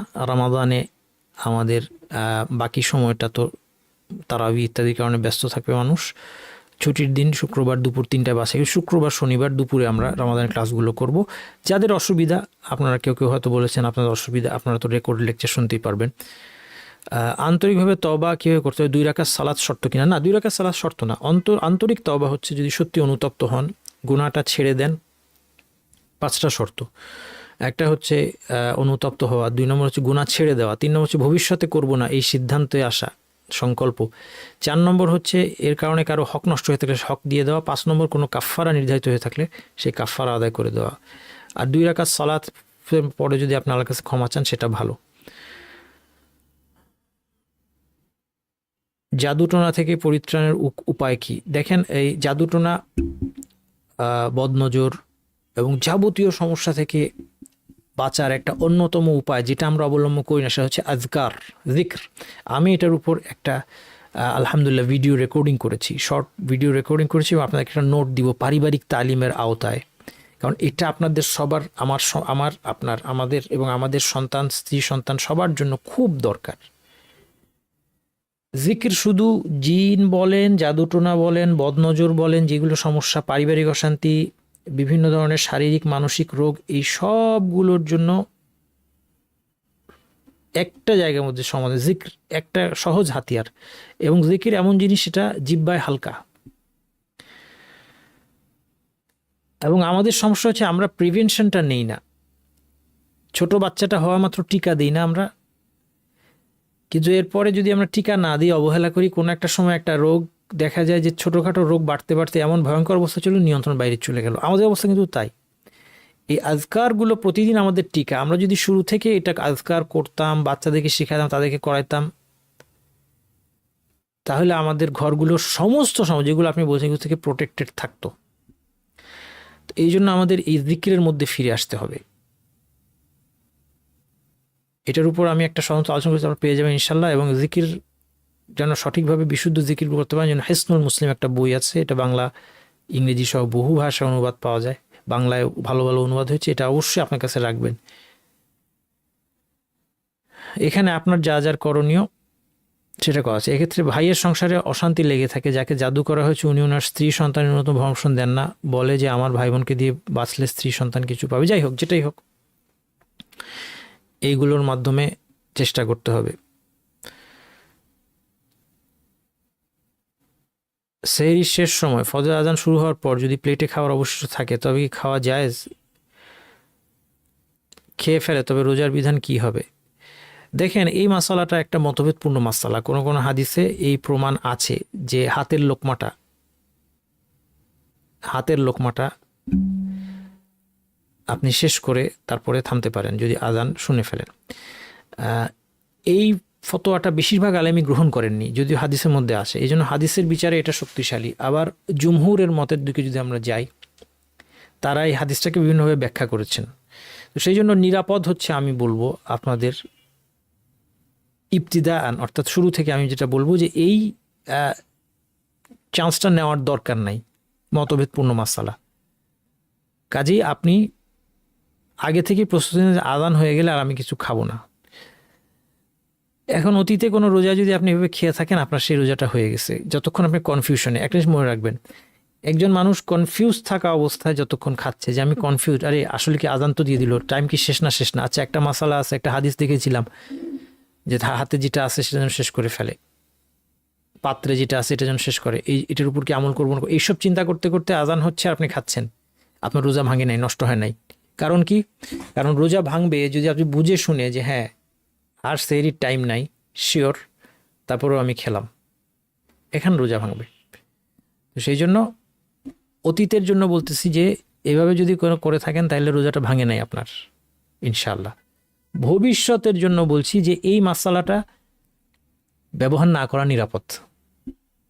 কিন্তু কেউ যদি তার পছন্দনীয় আলেমের অনুসরণে, তার পছন্দের আলেম বলছে যে না এটা করা যাবে, হাতের খাবারটা খেয়ে শেষ করা যাবে আজান হইলো, এই অনুসারে যদি কেউ করে, তাকে আমি বলবো না যে আপনার রোজা ভেঙে গেছে, তাকে বলতে যাবো না, কারণ এটা মাসালা আছে, এটা হাদিসের মধ্যে আসছে, এটা একটা ব্যাখ্যা আছে হাদিসের। এই সহনশীলতা আমার থাকতে হবে। আমি আজ ঝাঁপায় পড়বো না, এই তুই খাচ্ছিস কেন, এই ঝাঁপায় পড়ার কোনো দরকার নেই। সে যদি বলে যে আমি আমার আলেমের কাছ থেকে শুনছি, আলহামদুলিল্লাহ, অসুবিধা নেই। কিন্তু আমি বলছি, সতর্কতামূলকভাবে বলছি যে এই মাসালাটা ঝুঁকিপূর্ণ মাসালা আমরা না নিই। এরপরে কেউ যদি অতিথি নিয়ে থাকেন, যেটা বললাম যে এখন ওটা নিয়ে চিন্তার দরকার নেই। তারাবি মাঝখানে অনেকে চলে যায়, জায়গাটা ফাঁকা থাকে। হ্যাঁ, এই জন্য আসলে জায়গাটা ফাঁকা থাকলে আশেপাশের লোকদের সালাত সহি হয়, আশেপাশের লোকদের সালাত সহি হবে। জায়গা ফাঁকা থাকাটা এটা নামাজ নষ্ট হয় না। নামাজ হয় না এটা হলো কি, আমি একবার বলছি না, এটা আমার একটা কথা আছে যে নামাজ হয় না হচ্ছে অজ্ঞদের ফতোয়া। আপনি দেখবেন যে সাধারণ মানুষ যারা অজ্ঞ ফতোয়া সম্পর্কে, তারা এটা বলে যে এই আপনি এটা করেন, আপনার নামাজ হয় না। এটা হচ্ছে মানুষের প্রিয় কথা, এই ফাঁকা থাকলে নামাজ হবে না। নামাজ হবে না কারণ তো অনেক বড় ব্যাপার, নামাজ বাতিল হওয়া তো অনেক বড় ব্যাপার। এটা দলিল ছাড়া বলে দেওয়া যায় না। তো এই জন্য কেউ চলে গিয়েছে কাতারের মধ্যে ফাঁকা থাকলে নামাজ হবে না তা না। কেউ যদি মুনফারিদ হয় তার নামাজ হবে না। মুনফারিদ মানে সে একলা দাঁড়িয়ে আছে, তার আশেপাশে কেউ নাই, তার নামাজ হবে না। কিন্তু 4-5 জন একখানে, আরো 4-5 জন আরেকখানে মসজিদের ভিতরে, তাদেরকে নামাজ হবে না? না, নামাজ হবে। যদিও এটা উচিত না এই ফাঁকাটা, কিন্তু এটা নামাজ হবে না তা না, নামাজ হবে। দ্বিতীয়ত আমি যেটা বলবো যে যারা আসলে মসজিদে যাবেন তারাবি পড়তে, তারা আগেই বাছাই করার চেষ্টা করেন যে এই মসজিদে আপনি তারাবিটা ফুল পড়বেন। মসজিদে তারাবি যদি পড়েনি তাহলে ফুল পড়েন। ইমামের সাথে তারাবি শেষ করার বিশেষ ফজিলত আছে, সারা রাত কিয়ামের সওয়াব পাওয়া যায়, এই নিয়তে তখন পড়েন। আর যদি আপনি সেটা না করেন তাহলে হয়তো বা সেই মসজিদে না যাওয়াই উত্তম, কারণ মাঝখান দিয়ে আপনি যখন চলে আসেন বিভিন্ন ধরনের ডিস্টারবেন্স হয়, এটা ঠিক। কিন্তু নামাজ হবে না বিষয়টা এরকম না। হজে যাওয়ার জন্য টাকা জমানো আছে, টাকাটা কয়েক মাস পরে হজের জন্য দিয়ে দিবেন, এই টাকার উপর জাকাত দিতে হবে। জাকাত ডিউ হয়ে গেলে জাকাত দিতে হবে, জাকাত ডিউ হয়ে গেলে জাকাত দিতে হবে। আনলেস জাকাত ডিউ হওয়ার আগেই টাকাটা আরেকজনের পাওনা হয়ে গেছে, হজের রেজিস্ট্রেশন হয়ে গেছে, টাকাটা আগেই দেওয়ার কথা। দেখেন, খেয়াল করেন, জাকাত ডিউ হওয়ার ডেটের আগেই দিয়ে দেওয়ার কথা তাকে, কিন্তু এখন আপনি দেন নাই, কিন্তু দিতেই হবে। সম্ভবত এই প্রশ্নটা আমাকে ইমেলও করেছেন, আমি উত্তরও দিয়েছি, একজন করেছে, সিমিলার কোশ্চেন। দিতেই হবে আমার, এবং দিতেই যে হবে এটা ডিউ হয়েছে কখন? জাকাতের মাস আসার আগে, জাকাতের সময়টা আসার আগে। জাকাত ফরজ হয় 1 বছর অতিক্রম হওয়ার আগেই ডিউ হয়ে গেছে। সেই ক্ষেত্রে আপনি এই টাকাটা আগে দিয়ে দেন, তারপর বাকি টাকার জাকাত দেন, হয়ে গেল। কিন্তু যদি জাকাতের মানে এবার হজের নিয়ত করছি আমি, এখনো ফাইনাল না, এই টাকা থেকে হজের টাকাটা দিব আমি, আমার নিয়ত, এই সময় জাকাতের সময় এসে গেল, তাহলে জাকাত দিতে হবে। এবং জাকাত দিয়ে দেওয়ার পরে যদি দেখা যায় যে না, টাকা দিয়ে হজ হয় না, তাহলে হজ আপনার উপর ফরজ না, হিসাবটা সহজ। 5.5 ভরি স্বর্ণ থাকলে জাকাত দিতে হবে না, কারণ স্বর্ণের নিসাব কি 7.5 ভরি স্বর্ণ। কিন্তু স্বর্ণের সাথে যদি কেউ টাকা থাকে, প্রথম কথা স্বর্ণের জাকাত দিতে হয় কিনা, হ্যাঁ একটু আলাপ করে দিই, যদিও এই প্রশ্নগুলি ইমেইলে পাঠানোই ভালো, ইমেইলে অনেকে দিয়েছেন, আমি উত্তর দিব ইনশাল্লাহ, কিন্তু একটু রিভাইজ করে ফেলি, সময় আছে কিছুক্ষণ। এই মশালাগুলো প্যাচ লাগে, তাই না, প্রতিবার প্যাচ লাগে। দেখেন, প্রথমত স্বর্ণালঙ্কারের জাকাত হয় কিনা, এটা প্রথম প্রশ্ন। স্বর্ণালঙ্কার যদি কারো শুধুই ব্যবহারের জন্য রাখে, দুই রকম মানুষ, দুইটা জিনিস মাথায় থাকে। একদল মানুষের মাথায় আছে যে স্বর্ণ দামি জিনিস, স্বর্ণ রেখে দিলে আমার সম্পদ সুরক্ষিত থাকবে, তার অবশ্যই জাকাত দিতে হবে। আর একদল মানুষ হচ্ছে স্বর্ণের দাম নিয়ে কোনো মাথা ব্যথা নাই, কিন্তু তার সোনার গয়না শুধুমাত্র ব্যবহারের জন্য রাখছে, এই ক্ষেত্রে জাকাত হবে কিনা মতভেদ আছে। আমার কাছে শক্তিশালী মত হচ্ছে জাকাত দিতে হবে না। আমি বলছি না আপনারা দিয়েন না, এতদিন দিয়ে আসছেন, দেন, দিলে তো ভালো। কিন্তু আমাকে যদি বলেন যে দলিলের আলোকে আপনার কাছে কোনটা বেশি শক্তিশালী মনে হয়, আমি যতটুকু ক্ষুদ্র পড়াশোনা করতে পেরেছি তার উপরে, আমি বেশি পড়াশোনা করি নাই, কিছু রিসার্চারদের তারা বিস্তারিত আলোচনা পড়েছি, তাতে আমি কনভিন্সড, আমার কাছে মনে হয় জাকাত দিতে হবে না যদি শুধু ব্যবহার করার উদ্দেশ্য হয়। দাম নিয়ে কোনো চিন্তা নাই, মাথা ব্যথা নেই, দাম বাড়লো না কমলো না কি হলো, জাকাত দিতে হবে না। আচ্ছা, তারপরে মতভেদ আছে। হ্যাঁ, হানাফি মাযহাব অনুযায়ী এটার জাকাত দিতে হয়। যদি এটার জাকাত দিতে হয় এই মতটাই আপনি মনে করেন, অথবা আপনার প্রথম টাইপের যে স্বর্ণ রেখেছেন হচ্ছে সম্পদ সংরক্ষিত রাখার জন্য, তাহলে জাকাত দিতে হবে। এরকম ক্ষেত্রে জাকাত হবে যদি স্বর্ণের পরিমাণ 7.5 ভরি হয়, খাত বাদ দেওয়ার পরে। এবং আমি বিস্তারিত কোর্স করে আপনাদের শিখিয়েছি যে খাত বাদ দিয়ে কীভাবে হিসাব করবেন আপনারা, স্বর্ণ কত ক্যারেটের মানে কি, এগুলো সব আমি কোর্স করে শিখিয়েছি, এখন বিস্তারিত আলোচনা করব না। 7.5 ভরির কম হইলে জাকাত হবে না। আচ্ছা, এখন যদি এটার সাথে আবার টাকা থাকে তাইলে ঝামেলা। মনে করেন, এখন একটা উদাহরণ দিই তাহলে সব বুঝতে সুবিধা হবে মুখে মুখে। মনে করেন একজনের 7.5 ভরির অর্ধেক স্বর্ণ আছে। 7.5 অর্ধেক কত, 3.5 ভরি আর আরো কিছু, মানে জাস্ট অর্ধেক, 7.5 ভরির অর্ধেক আছে, তাইলে তো জাকাত না, কারণ নিসাবের অর্ধেক আছে, তার নিসাবের অর্ধেক। কিন্তু সাথে টাকা আছে, ক্যাশ টাকা, 1 বছর ধরে জমা, 1 বছর ধরে জমা কতটুকু, যেটা টাকা আসছে খরচ হয়ে গেছে এটা না। মনে করেন তার ব্যাংকে ডিপোজিট আছে, যেখান থেকে সে লাভ পায় মাসে মাসে বা বাৎসরিক বা লং টার্ম ডিপোজিট হতে পারে, সেখানে তার টাকারও মালিক। তাহলে এই দিকে স্বর্ণের নিসাবটা আছে অর্ধেক, কিন্তু টাকার পরিমাণ কি, এখন টাকা যেহেতু আছে, টাকাটা কতটুকু এটা দেখতে হবে। টাকার নিসাবটা আবার রৌপের হিসেবে করাটা নিরাপদ। আচ্ছা, রৌপের নিসাবে যদি ধরে নেই, টাকার নিসাবে রূপের দাম দেখতে হবে, 52.5 রূপার দাম, বাজার দর দেখতে হবে, আমি কিন্তু জানি না বাজার দর, আন্দাজে বলতেছি, ধরেন 1.5 লাখ টাকা, ধরেন আন্দাজে বলছি। কিন্তু এখন মনে করেন ব্যাংকে জমা আছে 1.5 লাখের অর্ধেক, 75,000, তাইলে কি হলো, স্বর্ণের নিসাব অর্ধেক আর ব্যাংকে টাকা যেটা, এটা নিসাবও অর্ধেক আছে, তাহলে অর্ধেক আর অর্ধেক মিলে এক ফুল হয়ে গেছে, তাহলে এখন জাকাত দিতে হবে। কিন্তু যদি শুধু স্বর্ণ থাকে 7.5 ভরির কম আর কিছু না থাকে, তাহলে জাকাত দিতে হবে না।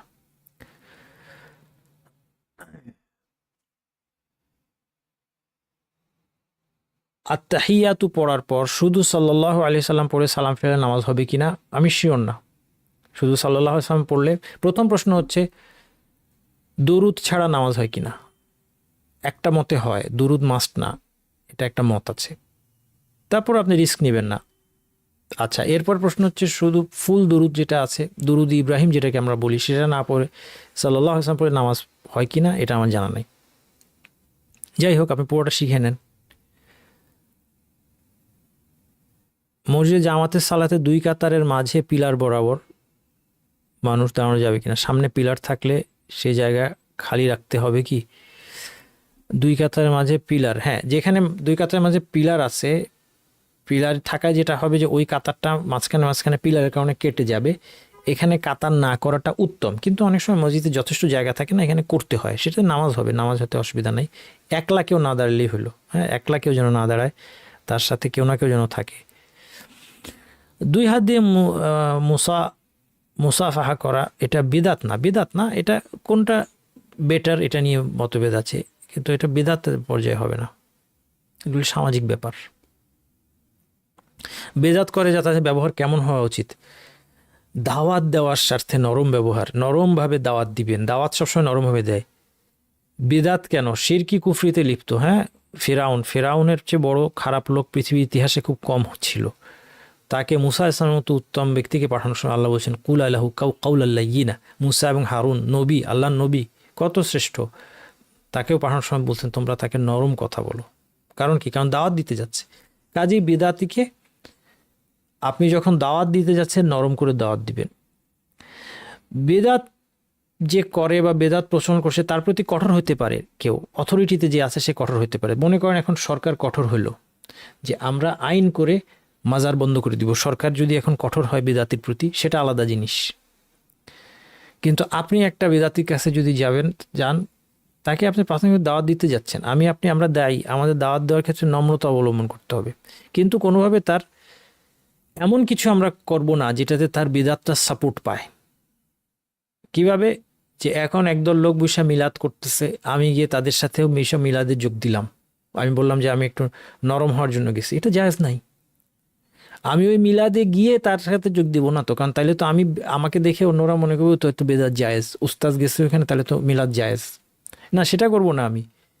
কিন্তু অন্য সময় তাকে ডেকে আমি নসিহত করব যে ভাই আপনি মিলাদ করছেন, এর কোনো দলিল নাই, এটা বিদাত, আপনার সওয়াবের পরিবর্তে আপনি গুনাহ হবে, এটা কোরআন হাদিসে কোথাও নাই। আলেমদের কথাগুলো শোনেন, দেখেন আলেমরা নিষেধ করেছেন, কোরআন হাদিসে কোথাও আসেন, নবী সাল্লাল্লাহু আলাইহি ওয়াসাল্লাম করেন নাই, সাহাবীরা করেন নাই।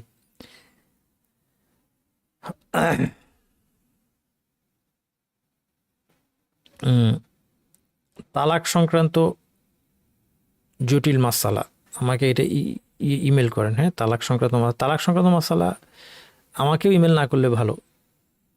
আপনি তালাকের ফতোয়া যারা দেয়, মুফতিরা আছে, তাদের কাছে যান। তারপরেও যদি করতে হয় আমাকে ইমেলে প্রশ্ন করেন, দেখি আমি। শিক্ষক হিসেবে ছাত্ররা পড়া না শিখলে কতটুকু আঘাত করা যাবে? আঘাতের ক্ষেত্রে ডিসিপ্লিনারি আঘাত করার অনুমতি আছে, আলেমরা অনুমতি দিয়েছেন যে ডিসিপ্লিন করার জন্য আঘাত করা যাবে প্রয়োজন অনুপাতে। এবং দরবান গায়র মুবাররিহ, মূলনীতি হলো এটা তাকে যেন ক্ষত তৈরি করে না ফেলে বা কঠিন আঘাত এরকম না। এখানে মূল উদ্দেশ্য তাকে ব্যথা দেওয়া না, মূল উদ্দেশ্য তাকে ডিসিপ্লিন করা। সাধারণত ভালো শিক্ষকদেরকে আঘাত করতে হয় না, ভালো শিক্ষক যারা তাদের সাধারণত আঘাত করার প্রয়োজন পড়ে না। কোনো এক্সেপশনালি দুষ্টু বাচ্চা হলে অনেক সময় লাগতে পারে। ওয়ালাইকুম আসসালাম রাহমাতুল্লাহ। পেশায় শিক্ষক, সোম বৃহস্পতিবার রোজা রাখতে চাইলেও পারি না, শুক্র শনিবার 2 দিন রোজা রাখতে পারবো? অবশ্যই। শুক্র বা শনিবারকে এককভাবে রোজার জন্য বাছাই করা যেটা নিষেধ, এটার মানে হইল যে ওই দিনের বিশেষ ফজিলত মনে করে খালি শুক্রবারে খুঁজে খুঁজে রোজা রাখা, এটা নিষেধ। বা শুধু শনিবার, শুক্র শনি একসাথ করে ফেললে আবার কোনো অসুবিধা নেই। আবার কারো যদি শুক্রবার রোজা রাখার কারণ এটা হয় যে ছুটির দিন আমার, সেই জন্য, তাইলে আবার জায়েজ।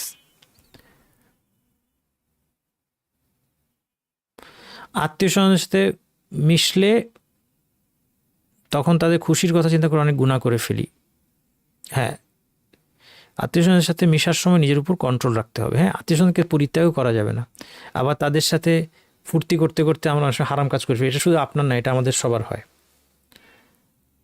আত্মীয় স্বজনের সাথে যখন আমরা গল্প করি, আমাদের হালকা মুডে থাকি, তখন আমরা অনেক গুনাহ করে ফেলি। তো সেটা আমরা করব না, সেটা আমরা অ্যাভয়েড করব। ওয়ালাইকুম আসসালাম রাহমাতুল্লাহ। পায়ে ধরে মাফ চাওয়া কি তার মানে আত্মীয় স্বজনকে পরিত্যাগ করব না, আবার তাও না, কিন্তু সেখানে নিজের নিয়ন্ত্রণ রাখা, এটা প্র্যাকটিস করতে হবে। পায়ে ধরে মাফ চাওয়াকে শিরক বলতে পারলাম না। পায়ে ধরে মাফ চাওয়া শিরক কিনা দেখি, আমি পড়াশোনা করে দেখবো ইনশাআল্লাহ। ওয়ালাইকুম আসসালাম রাহমাতুল্লাহ। এখানে কীভাবে সাদাকা করব? আমার প্রজেক্টগুলোতে যদি আপনারা কেউ কন্ট্রিবিউট করতে আগ্রহী হন, তাহলে একটু কষ্ট করে আমার টেলিগ্রাম গ্রুপে যাবেন, সেখানে আমার প্রজেক্ট নামে একটা টপিক আছে, সেখানে ঢুকে আপনারা ওখানে ইনফরমেশনগুলো পাবেন ইনশাআল্লাহ। আচ্ছা, আমাকে info@nasirshahru.com আপনারা ইমেল করতে পারেন, আমি সেখানেও ডিটেলস বলতে পারবো আপনাদেরকে ইনশাআল্লাহ। ঈদের দিন মসজিদে ঈদের সালাত পড়তে গেলে, হ্যাঁ, মসজিদে যদি যান তাহলে মসজিদে ঢুকলে 2 রাকাত সালাত আদায় করা সুন্নাহ, তাহিয়াতুল মসজিদ। মেয়েদের জন্য তারাবি কোনটা, বাসায় নাকি মসজিদে? সাধারণ নিয়ম হচ্ছে মেয়েদের ঘরের সালাত উত্তম, কিন্তু কখনো এটার ব্যতিক্রম হতে পারে। কেন ব্যতিক্রম হতে পারে? কারো যদি এমন হয়, কোনো মহিলা যদি এমন হয় যে ঘরে তারাবির সালাত আলসামি করে পড়া হবে না, মন বসবে না, কিন্তু কোনো একটা মসজিদে তেলাওয়াতটা সুন্দর লাগে, তার মন বসে, অন্তরে খুশুও তৈরি হয়, আত্মশুদ্ধির পক্ষে সহায়ক, এই ক্ষেত্রে তার জন্য এক্সেপশনালি মসজিদে গিয়ে তারাবির সালাত আদায় করাটা উত্তম হতে পারে। কিন্তু যদি বলেন যে না দুইটাই সমান আমার, তাহলে আপনার জন্য অবশ্যই মেয়েদের জন্য সবসময় ঘর উত্তম, এবং শুধু তারাবি না, যে কোনো সালাত মেয়েদের ঘরে উত্তম। যারা বড় বড় গুনাহ, ছোট গুনাহ থেকে তওবা করে ফিরে আসছে, তারা কি বিনা হিসেবে শাস্তিতে জান্নাত পাবে না? হ্যাঁ, তওবা করলে বিনা শাস্তিতে জান্নাত পাবে। যে সব গুনাহ থেকে 70,000, কিন্তু বিনা হিসাব, তিনটা লেভেল, কিন্তু তিনটা। একটা হচ্ছে বিনা হিসাব, এটা সবচেয়ে উঁচু। 2 নম্বর হচ্ছে বিনা শাস্তি, এটা হলো মাঝারি। বিনা শাস্তি মানে বিনা হিসাব না, বিনা শাস্তি মানে সহজ হিসাব। সহজ হিসাব কি? আল্লাহ সুবহানাহু ওয়া তাআলা সব গুনাহগুলো স্বীকার করাবেন, তারপর বলবেন যাও তোমাকে ক্ষমা করে দিলাম, পৃথিবীতে ঢেকে রেখেছিলাম, এখন ক্ষমা করে দিলাম। এটা কি? বিনা শাস্তি, শাস্তি হবে না, কিন্তু হিসাব হবে, একটা সহজ হিসাব। এটা কি সহজ হিসাব বলা হচ্ছে? সহজ হিসাব এত সহজ না, হ্যাঁ, কিন্তু কম্পারেটিভলি সহজ। আর 3 নম্বর হচ্ছে যে শাস্তি পাওয়ার পর যাবে, এটা তিনটা, জান্নাতের তিনটা শ্রেণী। এবং যে বড় বড় গুনাহ থেকে তওবা করেছে, সব গুনাহ থেকে যে তওবা করেছে, খাঁটি তওবা, আশা করা যায় সে বিনা শাস্তিতে জান্নাতে যাবে, এমনকি বিনা হিসাবে যেতে পারে, আল্লাহ ভালো জানেন। নাবালকের স্বর্ণের জাকাত আছে, হ্যাঁ হ্যাঁ, নাবালক হোক পাগল হোক, তার যদি সম্পদ থাকে এটার জাকাত দিতে হবে, কারণ এটা হচ্ছে সম্পদের উপর হক, এই জন্য তার অভিভাবককে জাকাত আদায় করতে হবে। স্বর্ণটা কী ধরনের তার উপর নির্ভর করে, যেটা আমি শুরুতেই বলেছি। ব্যবহার্য স্বর্ণের জাকাত হয় কি না, 2 রকমের মত আছে, সেটা অনুযায়ী আপনি সিদ্ধান্ত নেবেন। সালাতে রাফুল ইয়াদাইন করার ব্যাপারে কিছু বলেন। সুন্নাহ, সালাতে রাফুল ইয়াদাইন সুন্নাহ। আগে করতাম না, এখন করার চেষ্টা করছি। হ্যাঁ, সালাতের মধ্যে রাফুল ইয়াদাইন, রুকুতে যাওয়ার আগে, রুকুতে ওঠার সময়, এবং আপনার 4 রাকাত সালাতে 2 রাকাত পরে বৈঠক থেকে ওঠার সময় 2 হাত উত্তোলন করা, রাফুল ইয়াদাইন, এটা সুন্নাহ। অনেক সময় আমরা দাওয়াতি পারপাসে ছেড়ে দিই,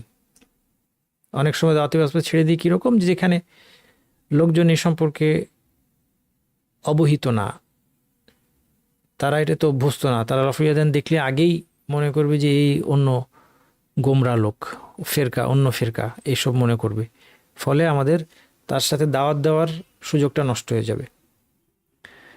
এই কারণে অনেক সময় আমরা ছেড়ে দিই।